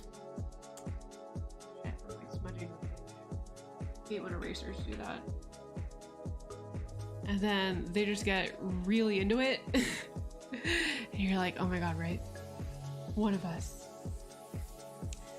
Venon Victoria, oh, thank you. Welcome in. How are you? Yeah, we're currently done-ish with the main piece. I was gonna fill in the heart, but my marker ran out. So now we're working on the background, which involves a lot of circle templates, but I have not. What is that one about?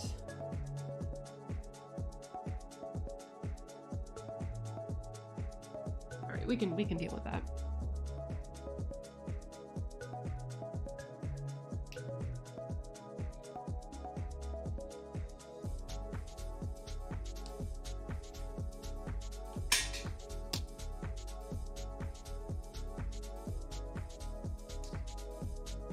Here it goes, an attempt at drawing circles.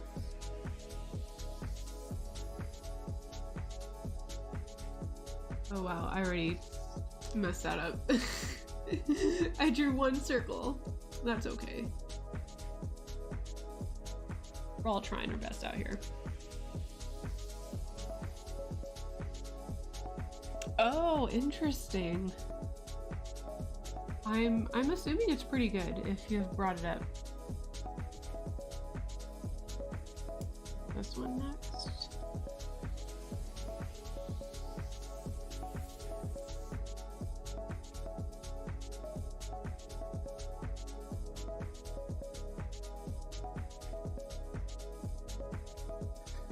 These circles are they're gonna be so lopsided. I should have just graphic designed these circles or something.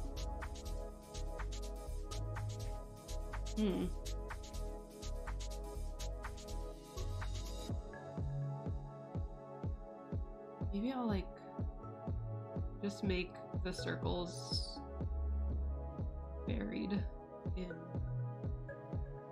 I don't know, they're gonna be funky circles.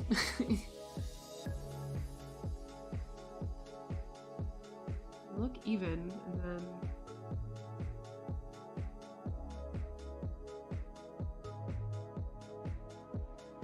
I wonder if it's because I'm changing the angle of the pen. Okay, that's better. I think they get easier the bigger the circles are. I would have never thought drawing circles would be so hard. We'll just fill that in. That's what you do, guys. When you mess up, just fill in your just fill in your circle. That is kind of sort of part of the advice that I will be giving out in Friday's video. Just fill it in.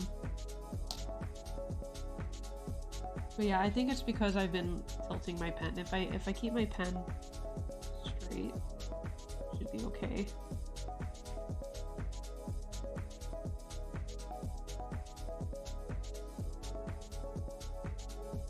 Yeah, it's getting better. Oh, thank you. I'm excited for this video, not gonna lie.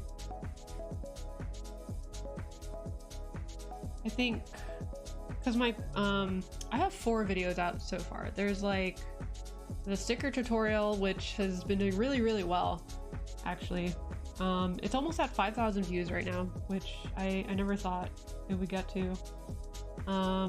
There's like a draw with me video that I did, which isn't doing so well, but honestly, whenever I post stuff that's just like, okay, here's my art and how I draw it, it doesn't get a lot of views. I think people are just looking for more value, like they want more how-tos. And then I had a couple of videos after that explaining why I left Twitch and more of like personal life stuff and talks and whatever, which I didn't really they're kind of like smaller videos to me, so I didn't really expect those to be like big videos or anything like that, which is fine. But now this one, it's like I feel like this can really help a lot of people with inking mistakes, so, or I hope it does. That's just what I want to do. I just want to help fellow creatives do their best. And I have a fun soundtrack that I found for it too. Fun overlays. Toon Link. Oh wow. Yeah, I'm like, if I were gonna do any, I don't do a lot of fan art, honestly, but if I'm gonna do fan art, Legend of Zelda is one of it. One of those. Final Fantasy. So yeah. Okay, we'll keep that circle that size. And then we'll move on and just do a bunch of those here and there.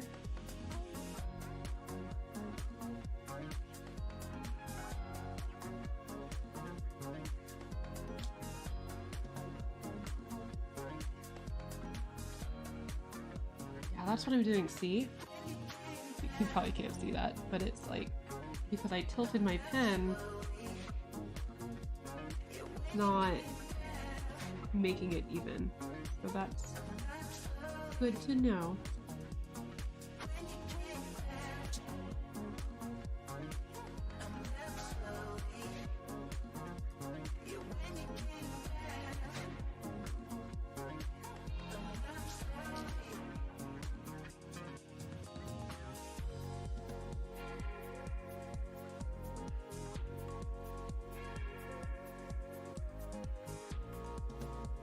Toon Link. What was Toon Link from? It wasn't Wind Waker, was it? Probably was.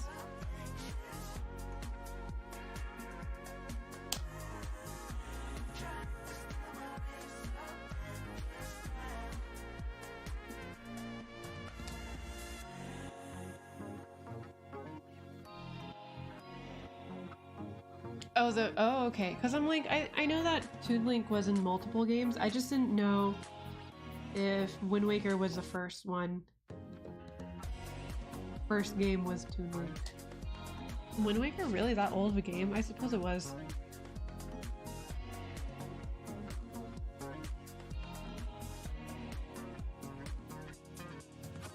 $11.16 this one.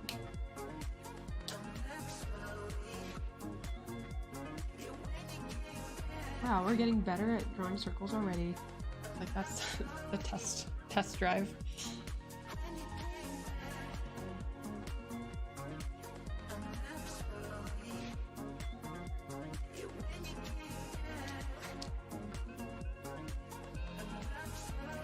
The one that I did. 7, 8.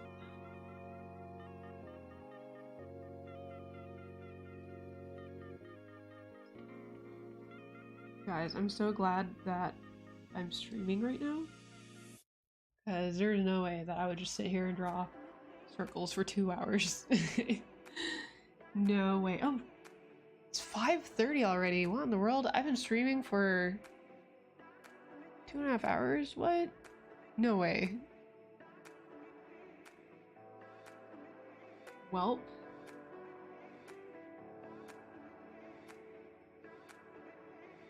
That just means I'm having fun.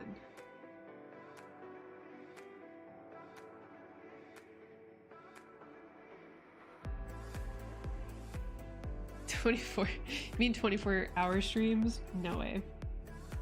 The longest stream I've ever done was like an 8 to 9, I think it was a 9-hour stream. And I did that for my birthday. That's when I met Annie. Yeah. And we just did a bunch of, it was like a variety stream. So we did some drawing. What is the thing that I do for a living again? Drawing. Yeah, we did some drawing. We played some Final Fantasy VIII because I was streaming that for a bit. And I think we played some oh, what's one of those? Drawful. I think we played Drawful. And dude, I was so tired after those 9 hours. I think I ended up having to take some shots towards the end, birthday shots, just to keep me awake.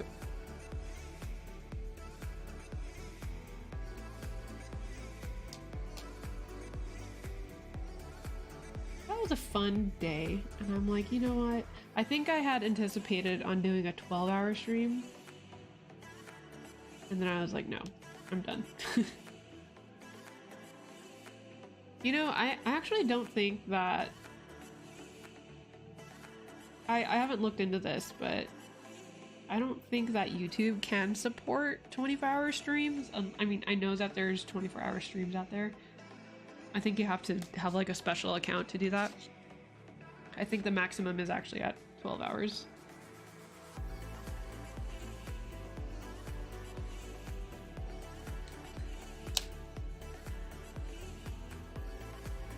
Yo, I've seen some of these streamers be like, I'm gonna stream for 2 weeks straight and Just have stream up while I do everything in my life.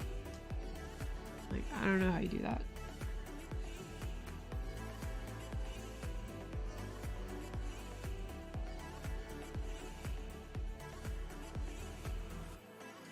Like, I don't have the social battery for that. Holy moly.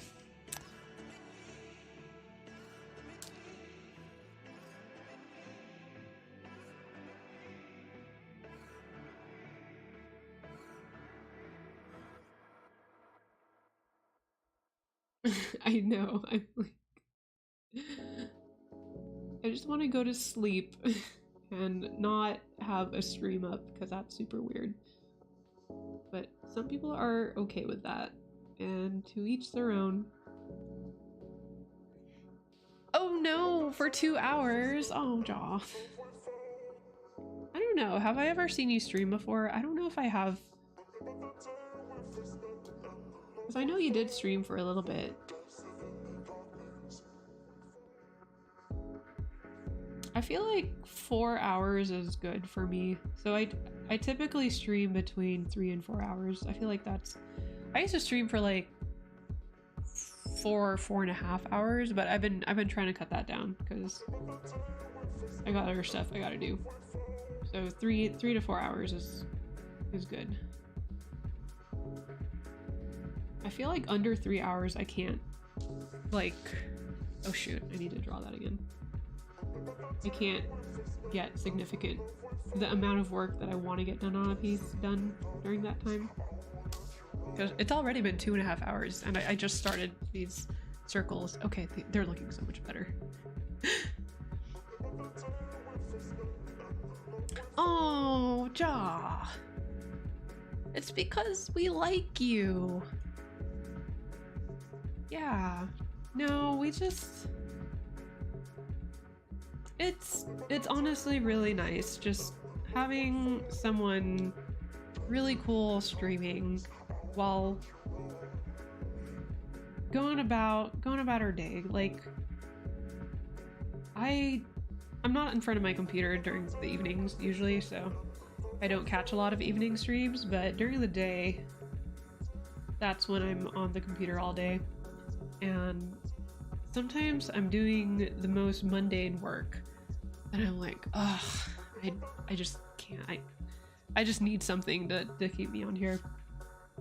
So it's really nice when like I have friends streaming during that time, because I'm like, thank you. There's something I can do during my workday, something I can pay attention to, even if it's just for a little bit, you know, it's just...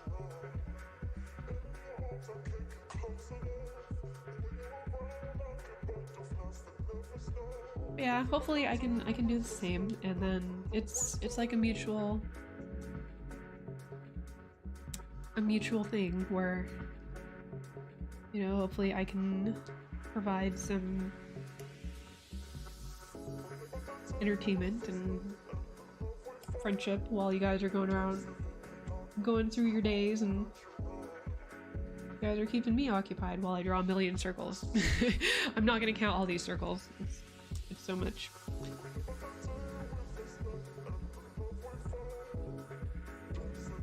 Alright, where's the next circle I'm doing? 11, 16. I'm trying to, like, look at this template. There's so many on here, and I have a little note right here where I'm trying to keep track of which ones I'm using. It is, and like, it really is. I don't know if you're... I think because it starts out kind of small, and so it's usually a lot of people that you're familiar with, who join you on your channel. Lately I've been getting more new friends coming in and saying hi, so that's been really neat because I really do miss that. But it is less intimidating to start off with, in my opinion. And become one of us YouTube art streamers. I'm trying to collect them all. I already made one YouTube art streamer friend. I'm like, let's be friends. There's so little of us out there. I guess there's a whole community. I mean, I don't know if community is the right word, but that's just something I've been trying to find on YouTube.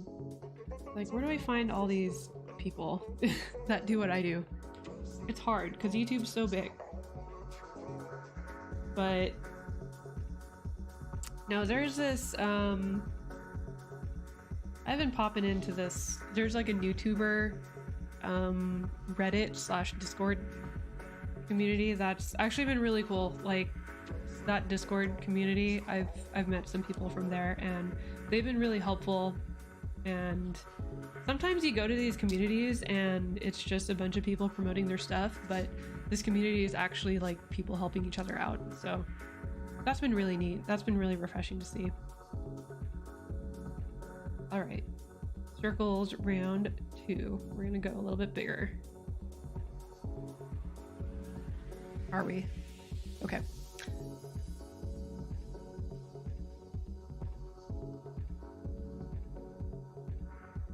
I guess I'll just choose random areas to draw them.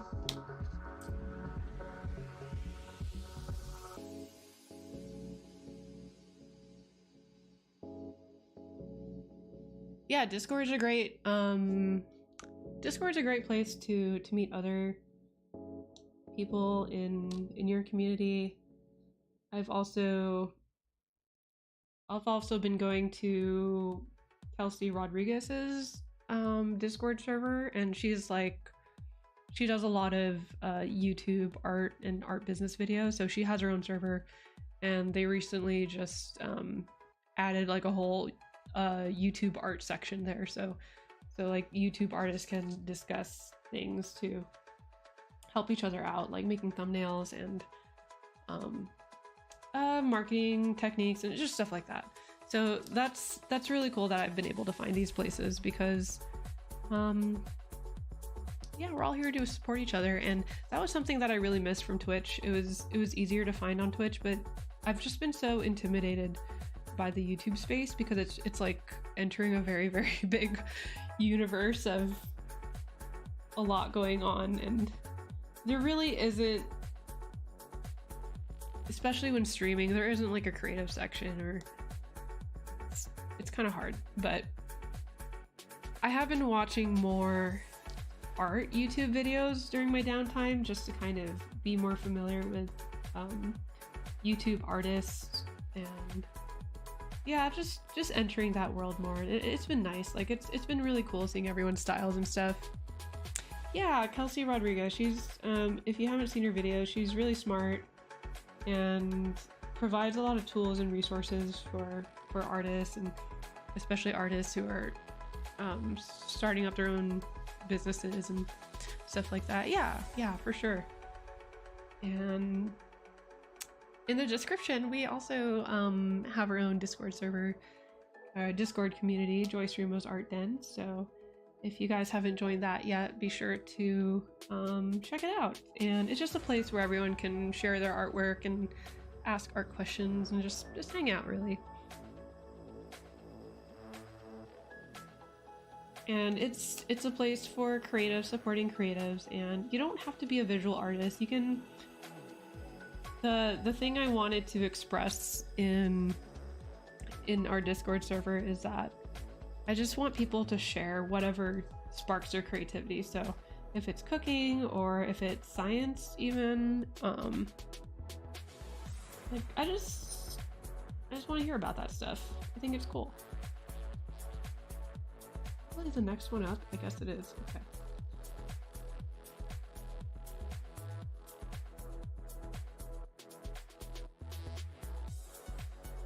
Shoot, I almost messed that up.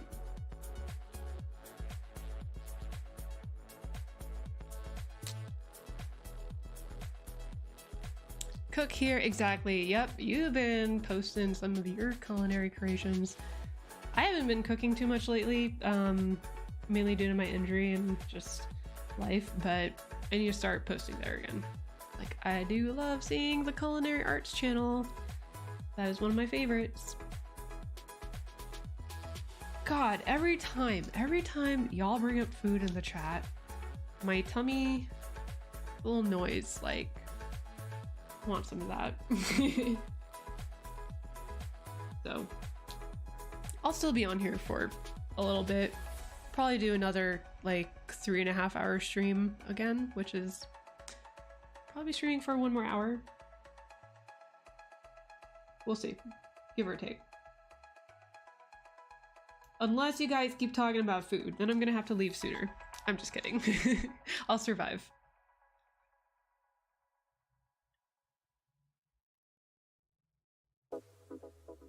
That's the thing with this community, is that if anyone's new here, I have to warn you, with this community, we just love to talk about food. And it's been so intense that people have had to get up and leave to get snacks because people just get so hungry. So, fair warning. You will be hungry.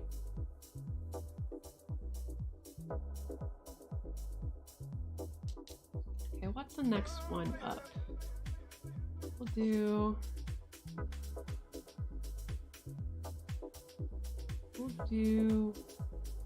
1 1/8. Not you, not today, but that's totally happened to you multiple times. I'm calling you out. Don't make me go back to my VODs and send clips to you. Okay, what's up with this? Did you really make a Japanese cheesecake? Did you really? You didn't tell. Oh. Do you have pictures of it? I need to look up how to make that because it seems very. You did. You did. I know. I was talking about the Japanese cheesecake. Like, no. Jaws made one. And you know what? Someday we're all gonna have 3D printers, and as a community, we can send each other food through 3D printing. So if you stick around long enough, that's gonna happen. I don't know when, but when we get that technology, which we do, but not like a common technology that everyone will have in their kitchens. Oh no, what happens when you do that? I forget.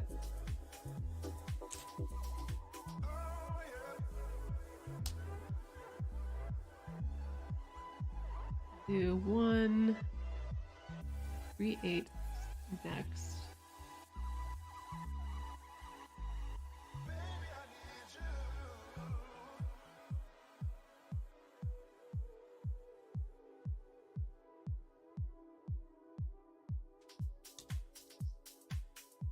Oh, it doesn't get fluffy. I see.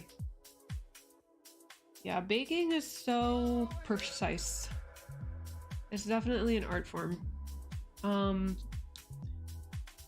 yeah, I do have like a culinary thing that I've been working on. So I've been trying to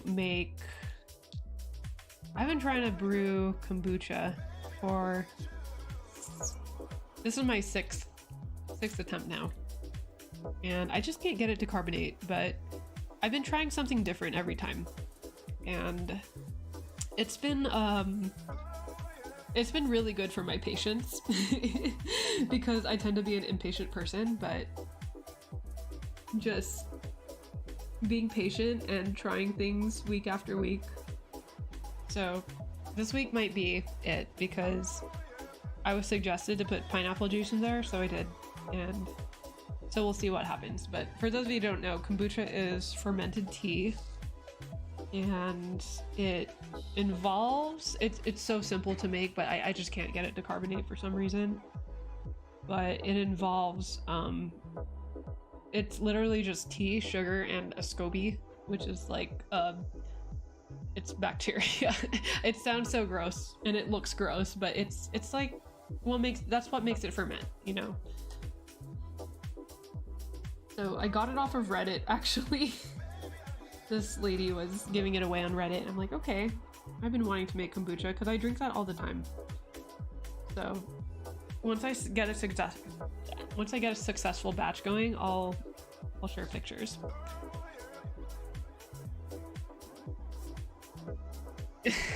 I know. If I reach 500K on YouTube, I will invent invent it? It's already been invented. And it's not like once I reach that amount of subscribers, I'm just gonna be smart enough to do that. I might buy one. I don't know. With all your support, I will use all that money to buy a 3D food printer. No, but the thing is, I want one for everyone in the community. Like, that's expensive. Unless it becomes more of a standard, a kitchen standard, then we can all have one.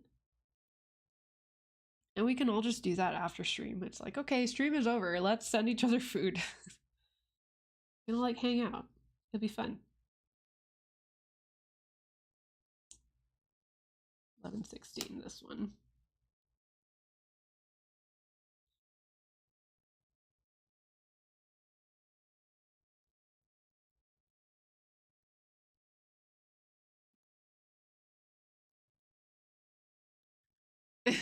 How to turn your old fax machine. Does anyone still have a fax machine? I will be impressed. I mean, I've never owned one to begin with, so. Where's my music? Come back.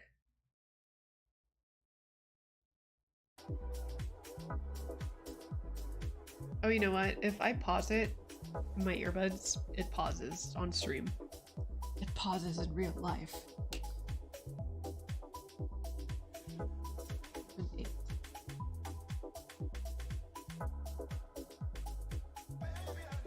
And I love these earbuds. They're Beats by Dre earbuds, but with earbuds, they just fall out of my ear pretty easily. It sucks.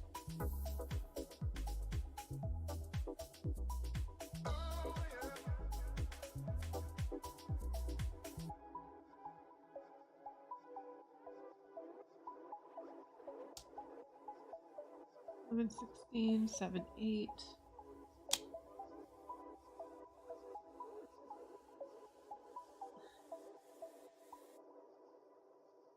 I swear, that's the next YouTube video series I'm gonna watch. It's just people making food out of 3D printers.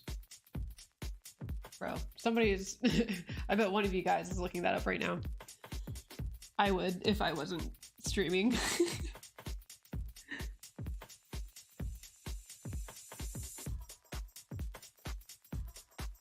You need to report to me your findings.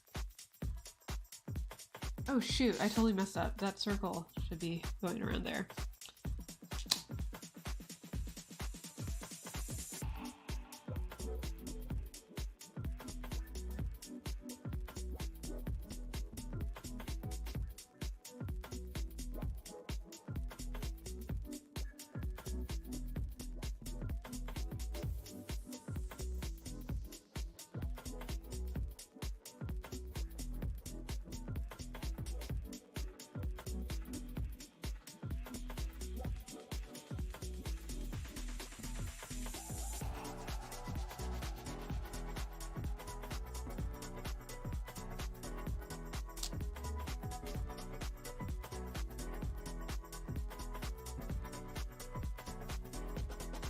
Okay, now we can move up circles.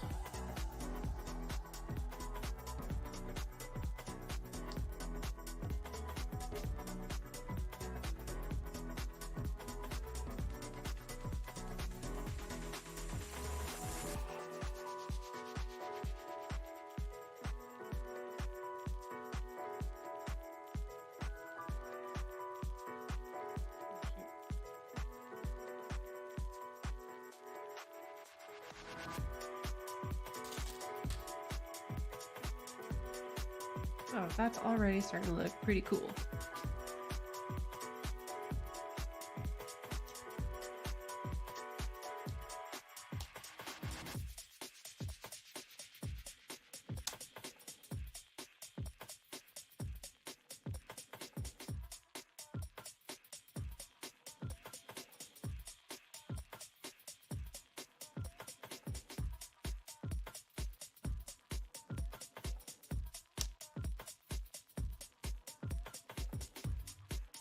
Oh, sweet. I still have more liquid death left. Been loving these things lately. I do have a soda stream, but I'm out of CO2, so.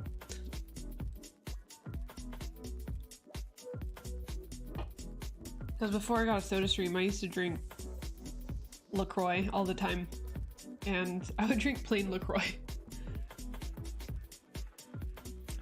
I just love plain sparkling water, but with Liquid Death, for some reason, I just love their flavors. They do a really good job with their flavored sparkling water. And it's not like LaCroix, which is like the essence of a pamplemousse. The ghost of a pamplemousse. Now this is like some legit flavors.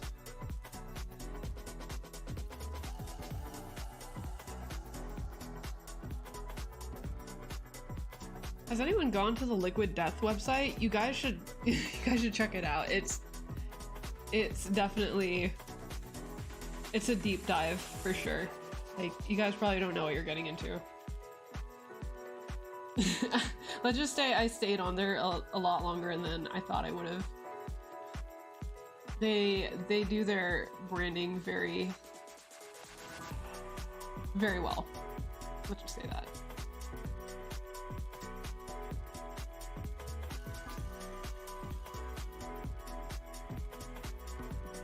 I know. And I guess they're coming out with taller cans. There's like a... I don't know what size of this can. It's so shiny, I can't even see.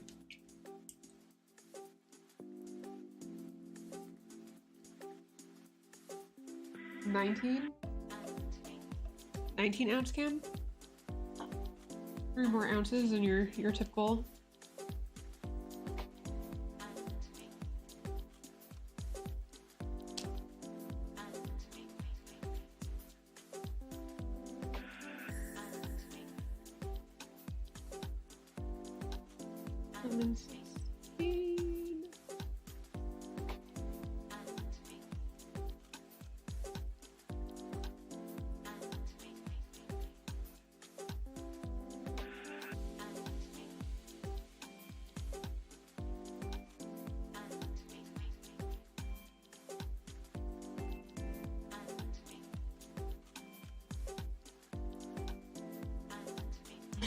Don't you just love when you eat a pizza? I can just end that sentence there, honestly. But don't you just love when you have pizza and then you have a carbonated beverage with your pizza, and then you can eat another slice of pizza after drinking that beverage? Just like cleanses the palate. Like, yes, I can have one more slice.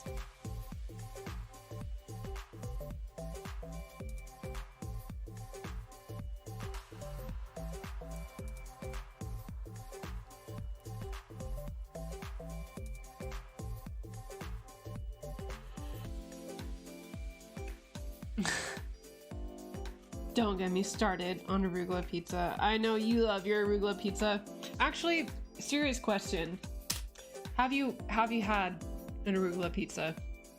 Because I know your name was arugula pizza, but have you actually tried an arugula pizza?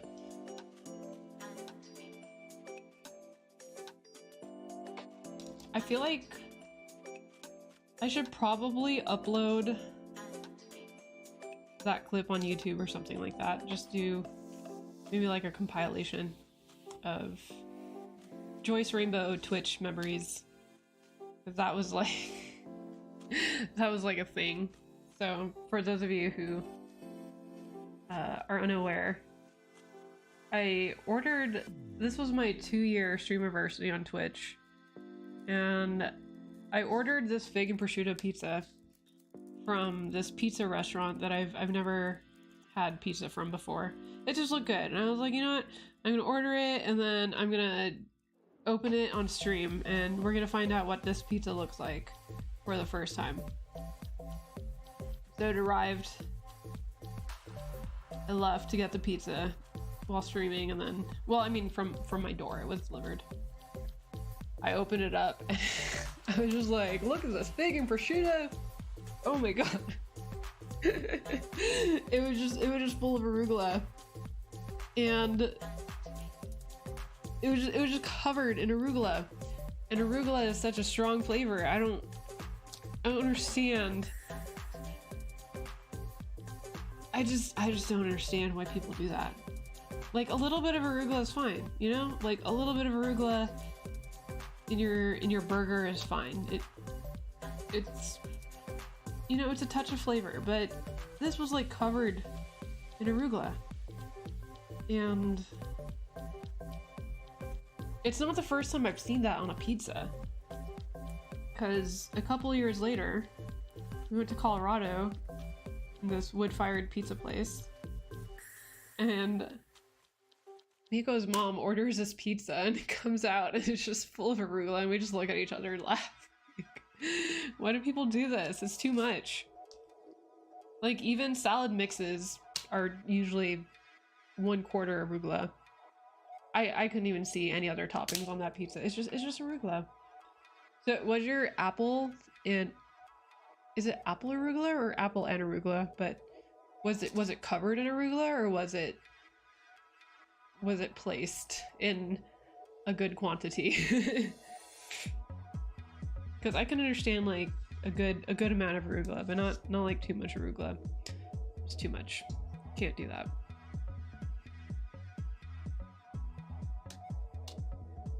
I'm gonna start making some circles here too. It was a good mix. Okay, I respect that, because apple sounds like it would be good with arugula, especially if there's a good amount of arugula. So I'm happy for you.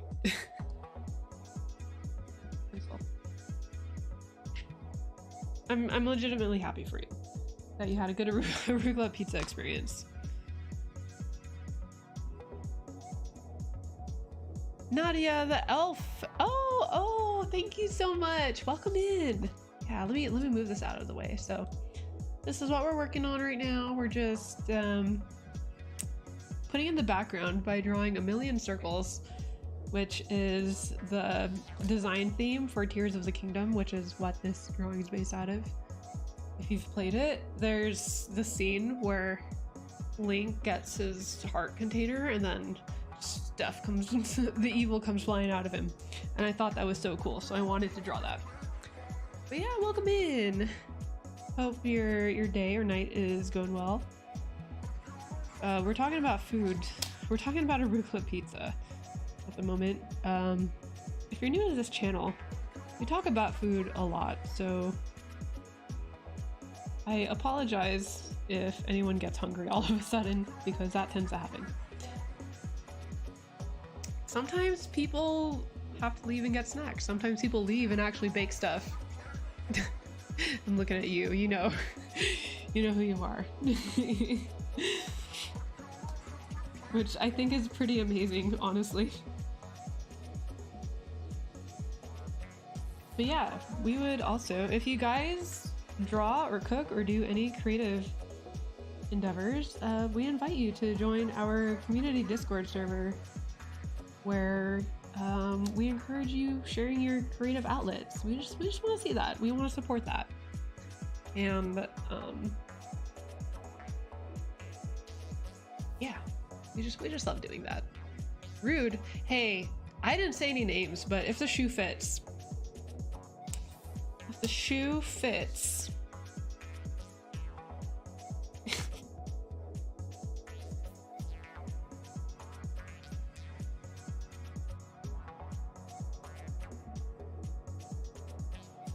If the cheesecake pan fits in the oven. I know, you called yourself out.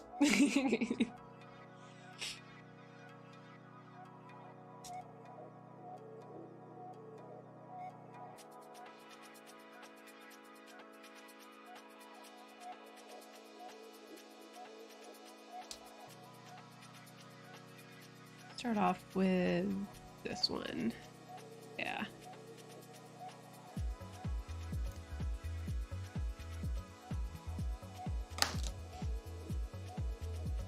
I love how if I were to do this digitally, it would take maybe 10 minutes tops. But here we are, half an hour later. It's okay. Talking about some fun stuff. Can't complain.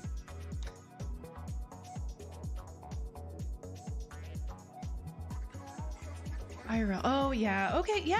No worries. So yeah, I just appreciate you stopping by, and I usually stream once a week. I try to stream this day, this time, but yeah, I usually post on my channel when I'll go live or on the Discord. But yeah, I appreciate you stopping by and hope to see you again.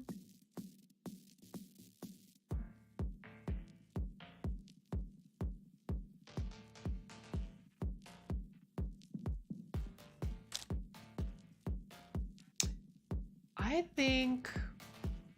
Okay, so we did get some followers during this stream, and I apologize. My alerts have not been going off, so I will fix that for next stream.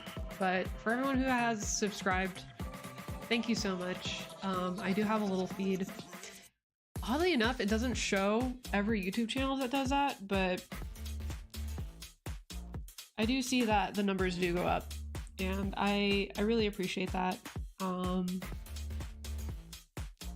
Because I'm just really happy to be here on YouTube. Sincerely.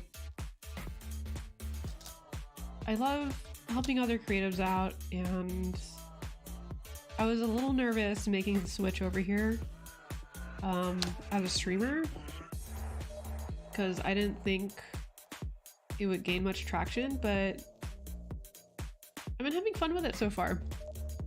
So thank you, really.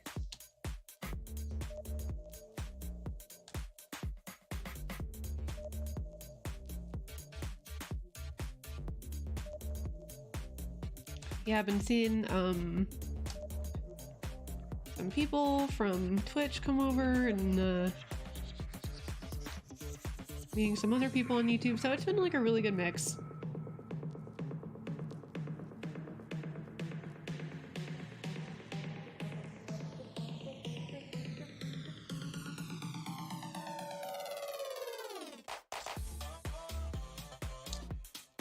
We got Epidemic music in the background, which hasn't been so bad, honestly.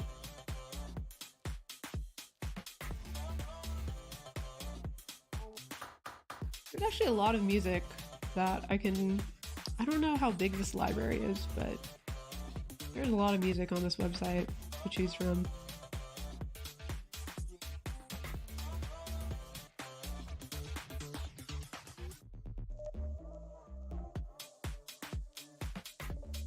We'll do one in the corner here.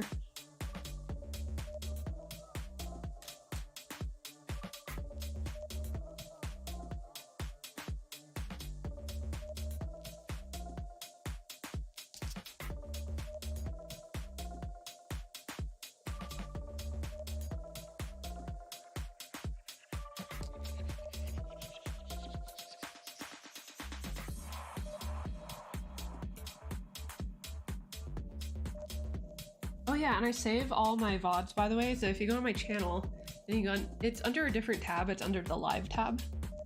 But if you ever want to go back and just watch anything you may have missed, or just leave it up while you work, or, you know, it's there. And something I've been doing lately too is adding a segment into my VODs. You know how YouTube has chapters, and I love using the chapter function. And I love when channels do that, but I do have a section to where you can just skip to the part where I'm drawing.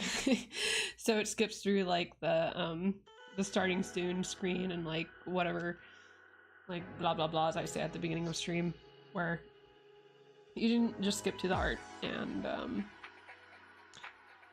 it'll be hard to skip through all the food talk though.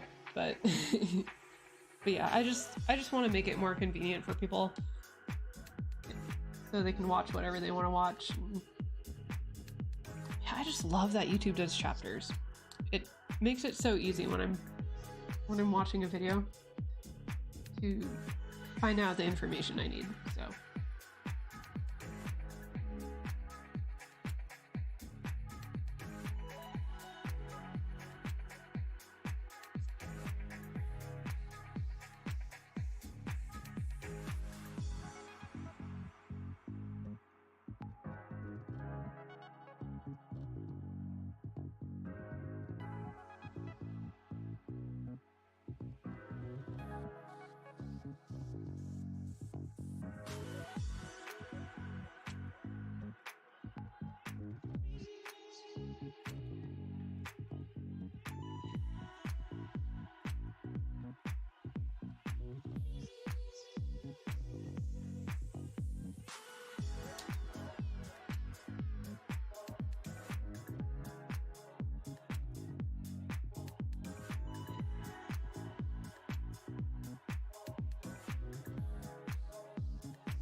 But yeah, I'm hoping to be on here next Wednesday.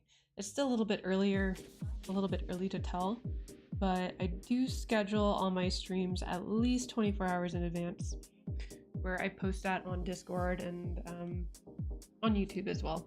I think I'm just sticking to those two for stream announcements. But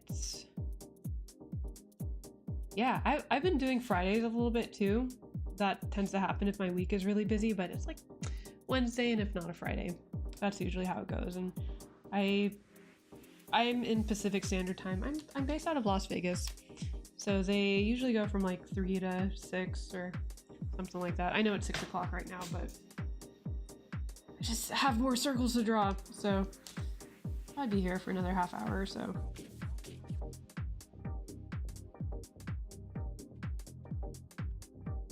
Where's the next one gonna be? Are you? Oh, I'm so excited. Posting or posted, because I'm gonna look right now. It's not there yet. Okay. I'm just gonna stare. No, I'm kidding. But that'll be fun. Oh yeah. So Miko is currently working on a rainbow theme right now, if you want to talk more about that or not, but it looks super cool so far. Miko's been killing it with the art. Yeah, you've just been like whipping out drawings here and there lately.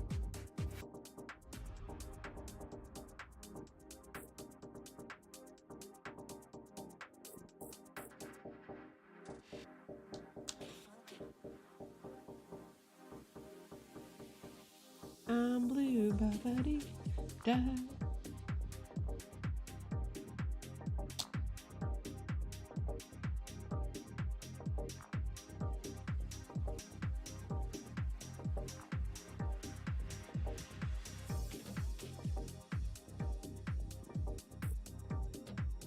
When they're done cooking, you cook your art.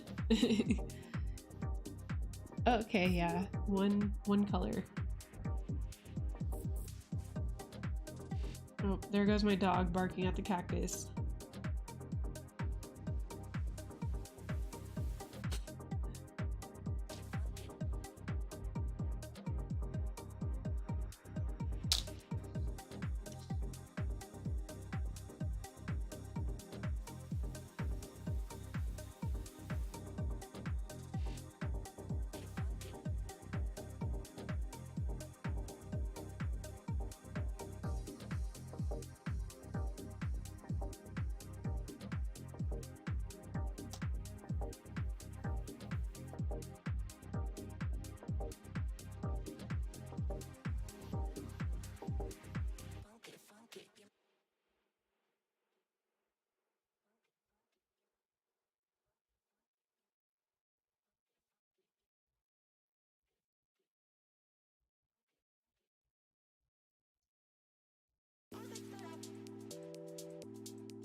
And I just do like streaming at this time because I feel like everyone has their stretch of time where they can get the most work done, and mine is in between lunch and dinner. Like, some people are night owls, some people are early birds, and I'm in the middle. I feel like I can't get too much work. Maybe I can do like administrative work in the morning and just kind of like attend meetings and just stuff like that. But for the real stuff, when the real stuff gets done, it's usually between 12 and 7. So I really like streaming at this time.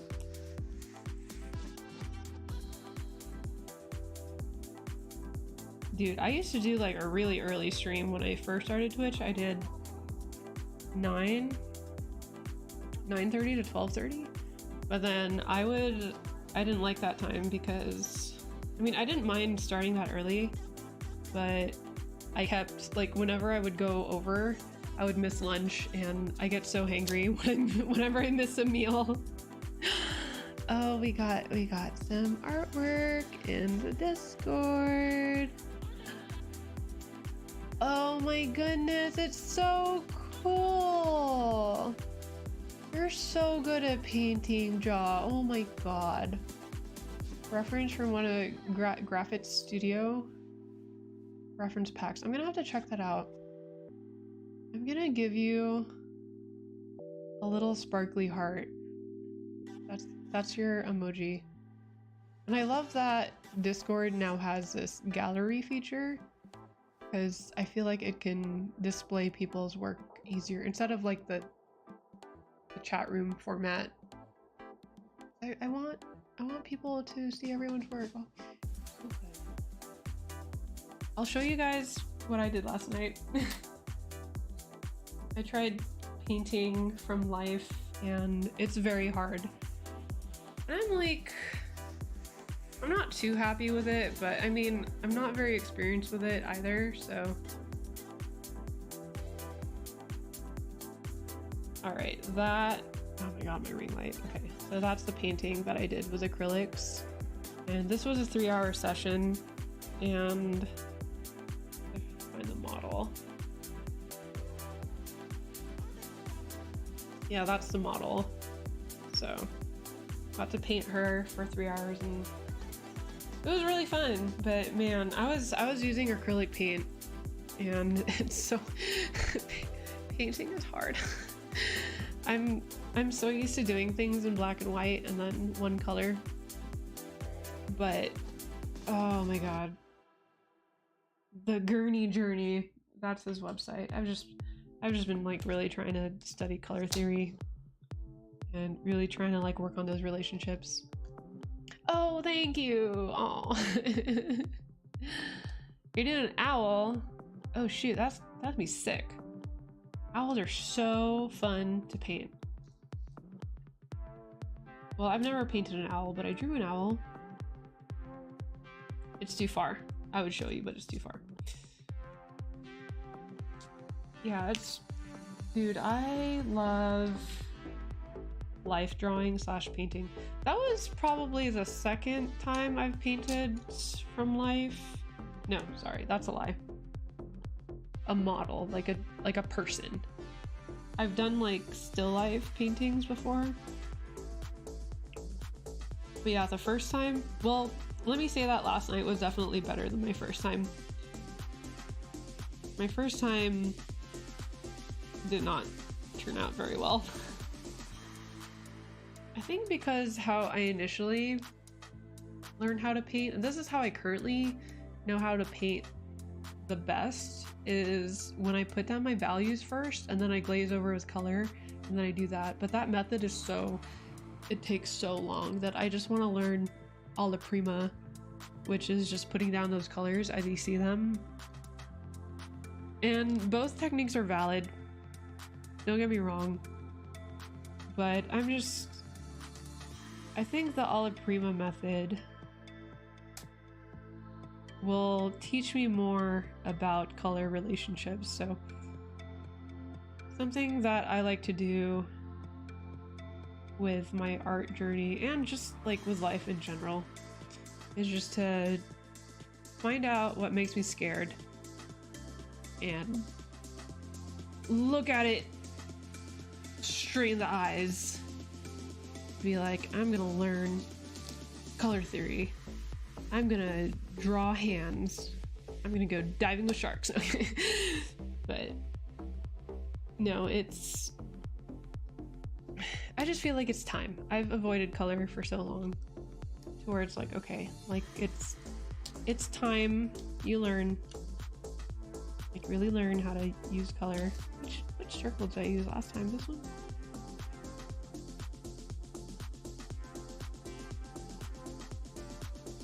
And there's stuff that I avoid drawing just because I don't like drawing them, and then there's stuff that I avoid drawing because I'm scared to draw them, and I feel like I need to sit down with myself and be honest about what that is and tackle it.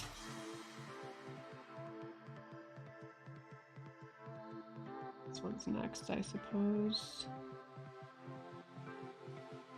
Yeah, no, painting, traditional painting already takes really, really long. So yeah, what I did last night was basically alla prima, and that took 3 hours, and I still feel like there could be more work, but I just had to stop myself and be like, okay, I'm done. But glazing, so that painting back there, you know, it's like kind of hard to see with the webcam and stuff, but I think that one took me 3 months, and that one was not so hard because I'm pretty familiar with drawing skeletons. So that's kind of like my go-to whenever I try a new medium. I'm just like, I'm just gonna draw a skull or a skeleton because that's just my comfort thing to draw, oddly enough. So it wasn't that bad. But man, it takes a long time just to paint one thing, and you're basically painting over it multiple times. Like it's like you're doing 5 paintings basically when you do glazing method, but it really does help you get those tones in.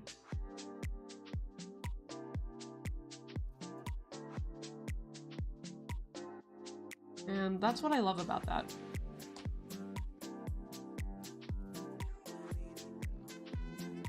Oops. Okay, I didn't mess that up that bad.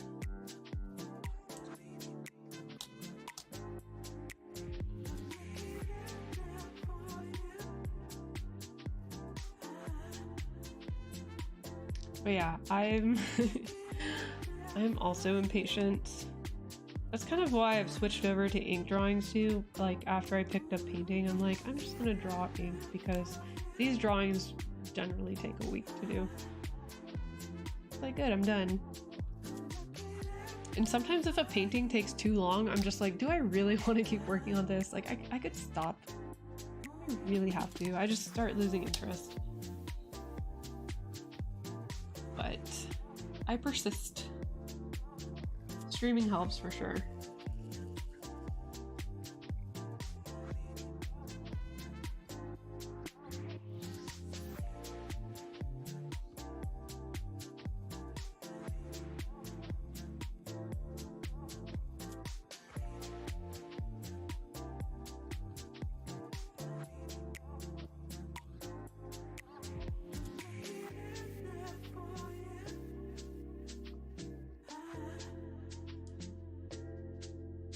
But yeah, the thing with alla prima is...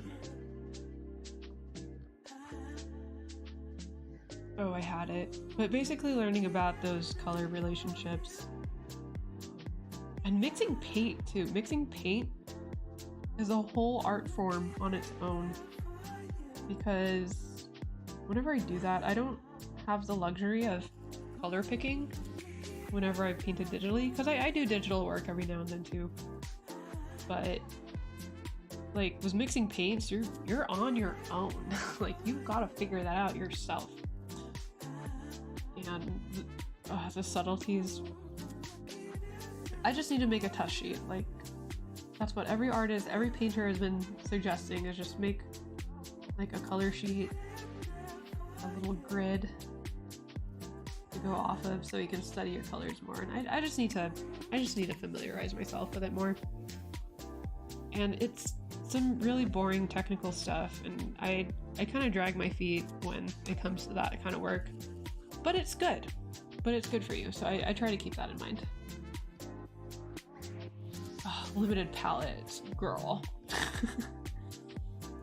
I know, You are right. You are right. I need to do that. Well, last night I was painting with, the 3 like blue, yellow, red, black, and white. But I think, God, one of my problems is that I just make these ugly, muddy colors and then I just get very confused. My colors just look very confused. And I don't like that. So I think just having limited palettes would help with that. And I think I could have afforded to use less black, because I know black paint is kind of the killer of paintings. I should have just used like, what, raw umber or brown or something like that.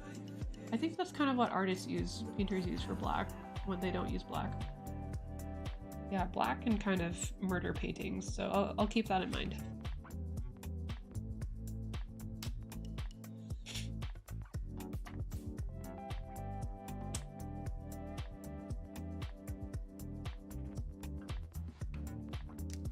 Oh, make your own black?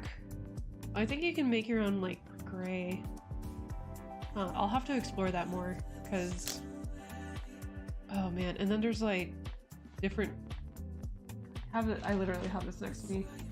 So I've had to buy different types of paint to get certain colors, because I can't really make that teal from mixing blue and green and white. No, sorry, blue and yellow and white. And I can't have this orange from mixing red and yellow. It's just like a very specific orange. So there's specific pigments that make specific color combinations, and you kind of have to go out and find them. It's a whole thing. That's just what I keep saying. It's like it's the whole thing. Color theory.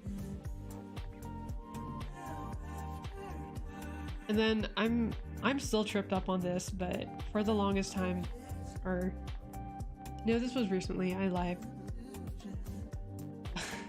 When I first learned about how the color wheel is supposed to have CMYK and basically like a whole different palette of primaries and not yellow, blue, and red, it just really blew my mind, and it really confused me. Like, it still confuses me as to like, okay, then how am I, why are painters still using those primaries, and how do I know when to not use those primary colors? How do I know if I should start off with purple, orange, and green? I don't know. Or cyan and magenta and yellows. Color theory. James Gurney. I have a tab up right now just with Croco's podcast talking about James Gurney's stuff. It's really good. I do love his podcast. Him and Marshall do the Draftsman podcast. It's really good. Highly recommend it for any artists out there who want to listen to a podcast about art.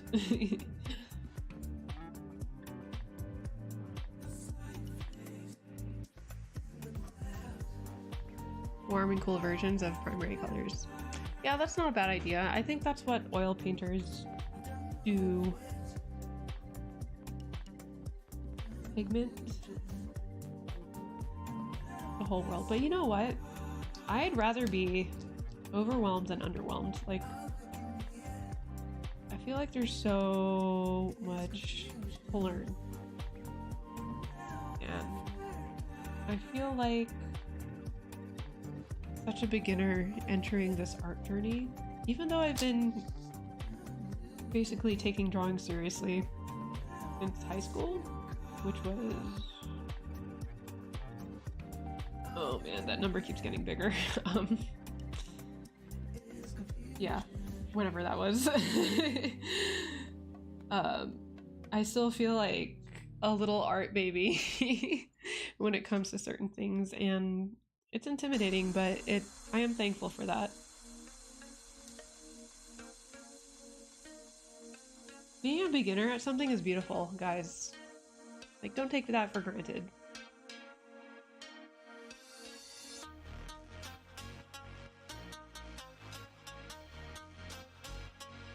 Oh, this song slaps. This. No sleep till breakfast? Oh my god. That's a badass title.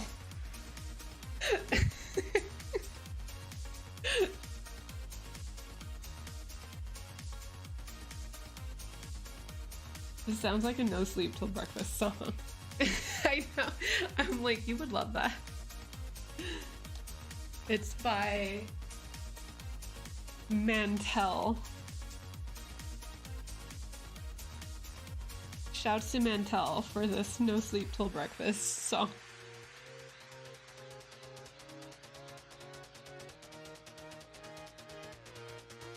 Heck, sometimes that's what I need to fall asleep.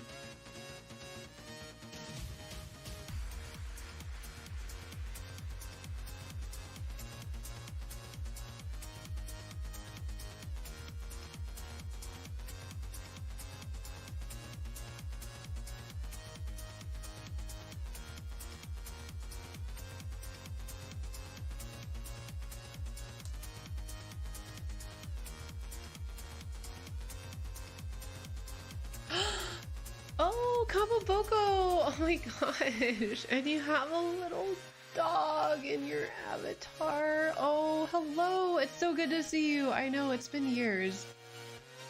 It's been literally over 1.5 years.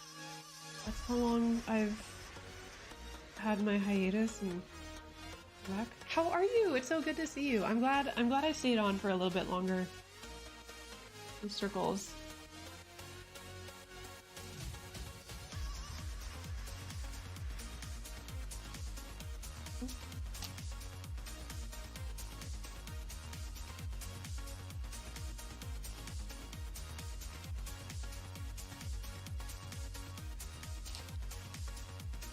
Yeah, we're just drawing like a million circles for this background, but I'm getting better at it, so that's what matters. All that matters. And I'm having fun. That too. That's more important.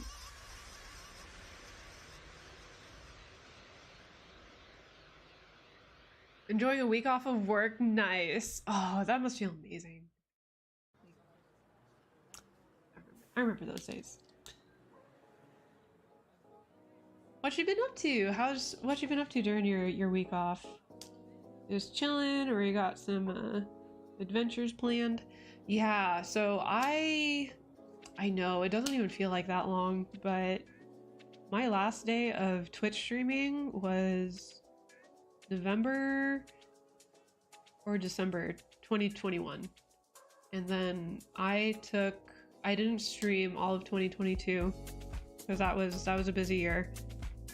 And I was just taking that time to explore other stuff as well, which is explained in my YouTube videos if you guys haven't seen that, both of them. And then I started back up in June of this year, and then I was out for a month because of random stuff that happened, but I'm back and I plan to be back forever. No. You had a baby! See, that's how long it's like you had a whole human. Congratulations! Oh my gosh. That's fun. Wow. Yeah, it's been so long. Well, yeah, congratulations, and I'm really happy for you. A little addition to your family. Oh, I know. It's like I missed you guys and all my buddies from Twitch, and it's so good to catch up with y'all and what you guys have been up to, because a lot happens in a year and a half even, and you don't even realize it. Like what? Like me, like I got married. Miko and I got married, so that happened last year. That was part of why I took that time off, because we basically planned our whole wedding, a DIY wedding. So that was a whole thing, and our honeymoon was awesome too. So yeah, life is cool. Oh, housework, yeah, that's what I have to do this weekend. It's like, yeah, another random thing that happened to me. I sprained my foot, and it's still a little bit injured, but I haven't been able to do anything around the house, but I can now, so I'll be doing that. Oh, look at us. I'm so happy. I'm so happy you're here.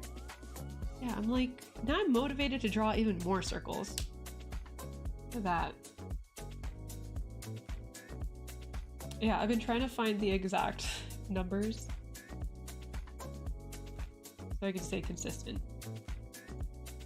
One half. There you go.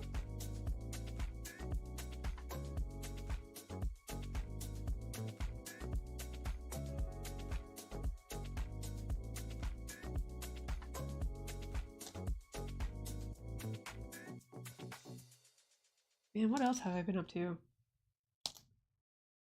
I feel like so much and not enough things have happened at the same time. Oops. We're good. Yeah, these days I'm just mostly focusing on making YouTube videos, and I think I've finally, like, when I did take that hiatus, it was a very introspective moment to where I can think about where I want to focus my art career on. Because as artists, when we start out with our art career, it can be kind of all over the place because there's so many things we can do as artists, like so many different options, and I really wanted to explore as many things as I could, but I think now it's like, okay, I've kind of found out what I like and what I don't like, and what I feel like I'm good at and what I want to pursue. So I'm like, yeah, I found out I love teaching people. I love helping people, so I want to do that through YouTube. And I've missed streaming so much. I'm just like, I want to get back to streaming so bad. So I definitely do want to keep doing that because it's fun, and it also motivates me to draw circles and just do stuff like that. So glad to be back, and I do like once a week now. I try to keep a consistent time, but sometimes I do move the days around. Yeah, and still attempting to make kombucha. Still trying, but I feel like this week is the week. And then I'll post pictures.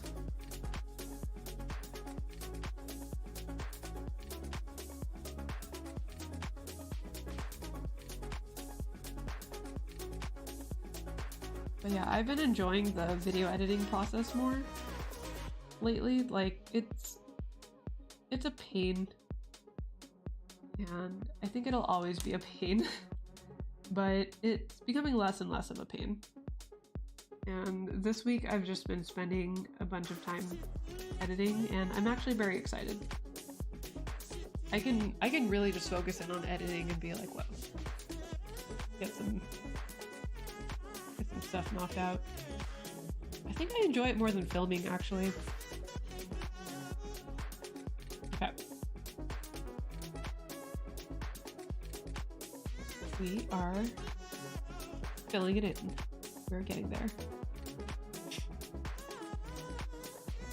Maybe I'll do one more circle, and then all this food talk is creeping up on me, honestly. Time for some falafel or whatever. I'll do a circle over here.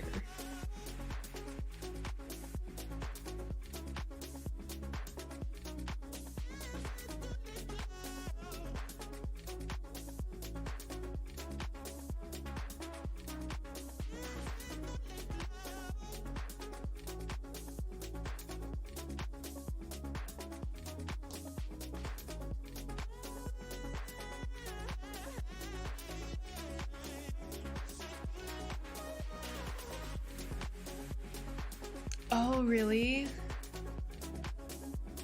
Digital street photography. Oh, how fun. And a whole memory card. Yeah, that's like, it fills up fast.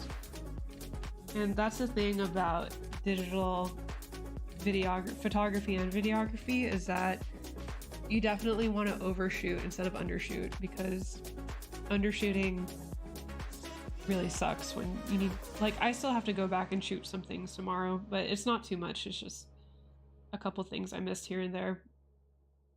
But man, it takes up so much I actually, for a while in college, I didn't think I was gonna make it as an illustrator, so I temporarily switched my concentration to photography, and I did that for a semester. I was inspired by the black and white photography class I was in. We did traditional photography. I was like, okay, I can do this for a living. So specifically, I wanted to do wedding photography. Yeah, for some reason I just chose the hardest one. Let's do level 100. So I was looking for opportunities to get my feet wet and try it out. So my friend got married and I photographed her wedding, and I did it for really, really cheap. Looking back, I was like, wow, that was a good price. But that was very exhausting because you have to be everywhere, and I think what was most exhausting for me was having to talk to people. I don't really like jobs where I have to interact with a lot of people like that in the flesh. Like I like talking to you guys, that's different, but like just groups of people and having them like, get together and it being awkward. But and then not just that, but the post-processing of all those images, and like I feel like each image has to be processed uniquely to where like I can't just put a filter in all of them. So I processed each photo. I think it took me 2 weeks, and it's some stuff for sure. It's no joke. And I think after that I just gave up. I'm like, I'll have a graphic design major. How about that? I can get jobs with graphic design, so that's what I ended up doing. But I do illustration, obviously, so I do both. And I don't really do as much photography anymore, but it was nice to get into for that little bit. But yeah, definitely a lot more work than people think. You want some stuff great? Oh man, is that what I'm gonna get? I don't know. Maybe. That does sound good.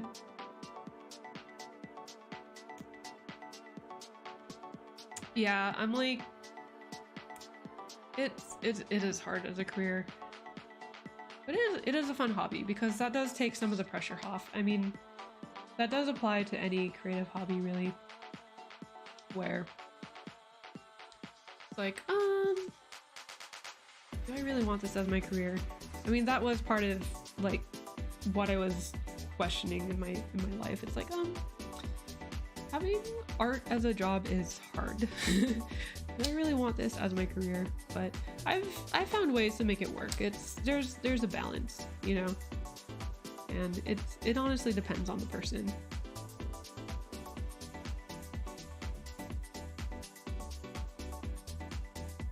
Yeah, when was the last time I took pictures? I think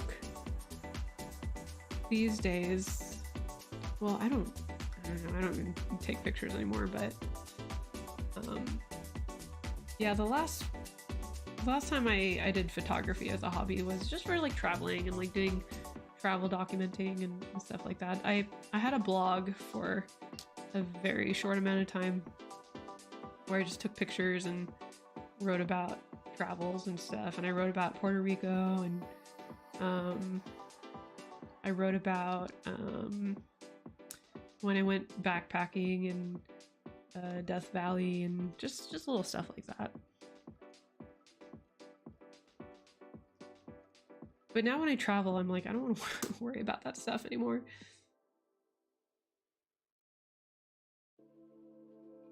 But oh my god, traditional photography, that was a lot of fun. It was a lot of work, but I was able to, I became really close with my classmates because we would all just work on our prints all evening, all night even. We would stay up until 2 in the morning just correcting the tiniest amounts of our print. It was crazy.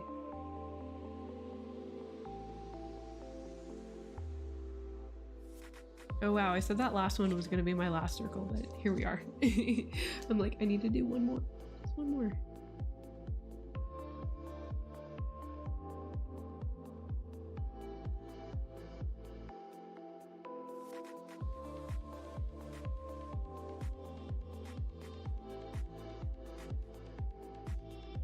One and 3/8.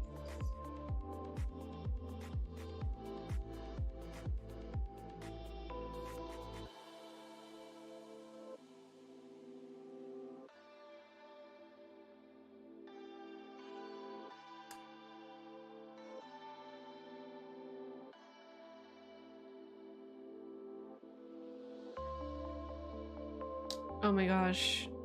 Yeah, film is a whole different beast. You're basically you're bending light even with all that exposure stuff that you do with traditional. It's really cool, honestly. I do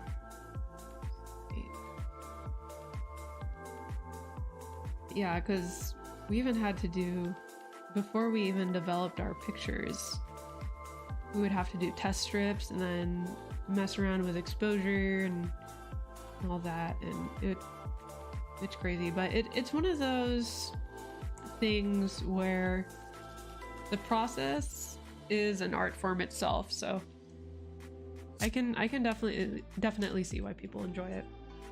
Okay, all right, now, yeah, we didn't finish, but we did like a lot of it. I blame my marker. It's my marker's fault. That's why we didn't finish. No, but no, we got a lot of work done today. I will be finishing this off stream because it's just a little bit of work to do, and then I'll be posting it. I'll be posting it on Instagram, Discord,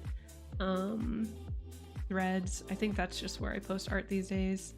But yeah, so thank you guys for joining me for today's stream. I think I'm gonna end it here and get some Greek food, apparently Mediterranean food. But yeah, I will be on next week at some point, either probably Wednesday, and if not Wednesday, Friday. That tends to be the way things are going with that schedule. But if you haven't yet, feel free, or please subscribe to my channel so you can get notifications of when I go live, when I have new videos out. Like I said, I do have a new video coming out Friday on correcting inking mistakes, and I'm really excited for it. And join our Discord server too. That's where I post most of the stream updates, and as a community we just share our projects and pictures and stuff like that. So all those links are in the description below. All my socials, website, web store, email list, and all that stuff is there. So once again, thank you so much for joining me. Have a good rest of your Wednesday or Thursday, or if you guys are watching this at a later time, just have a good rest of your life. It sounds so sinister when you say it that way. But yeah. Oh, I know, I don't either. I just want to sit here and keep going, but I'll be back next week. But I'm glad you guys had fun. All right, take care. Bye.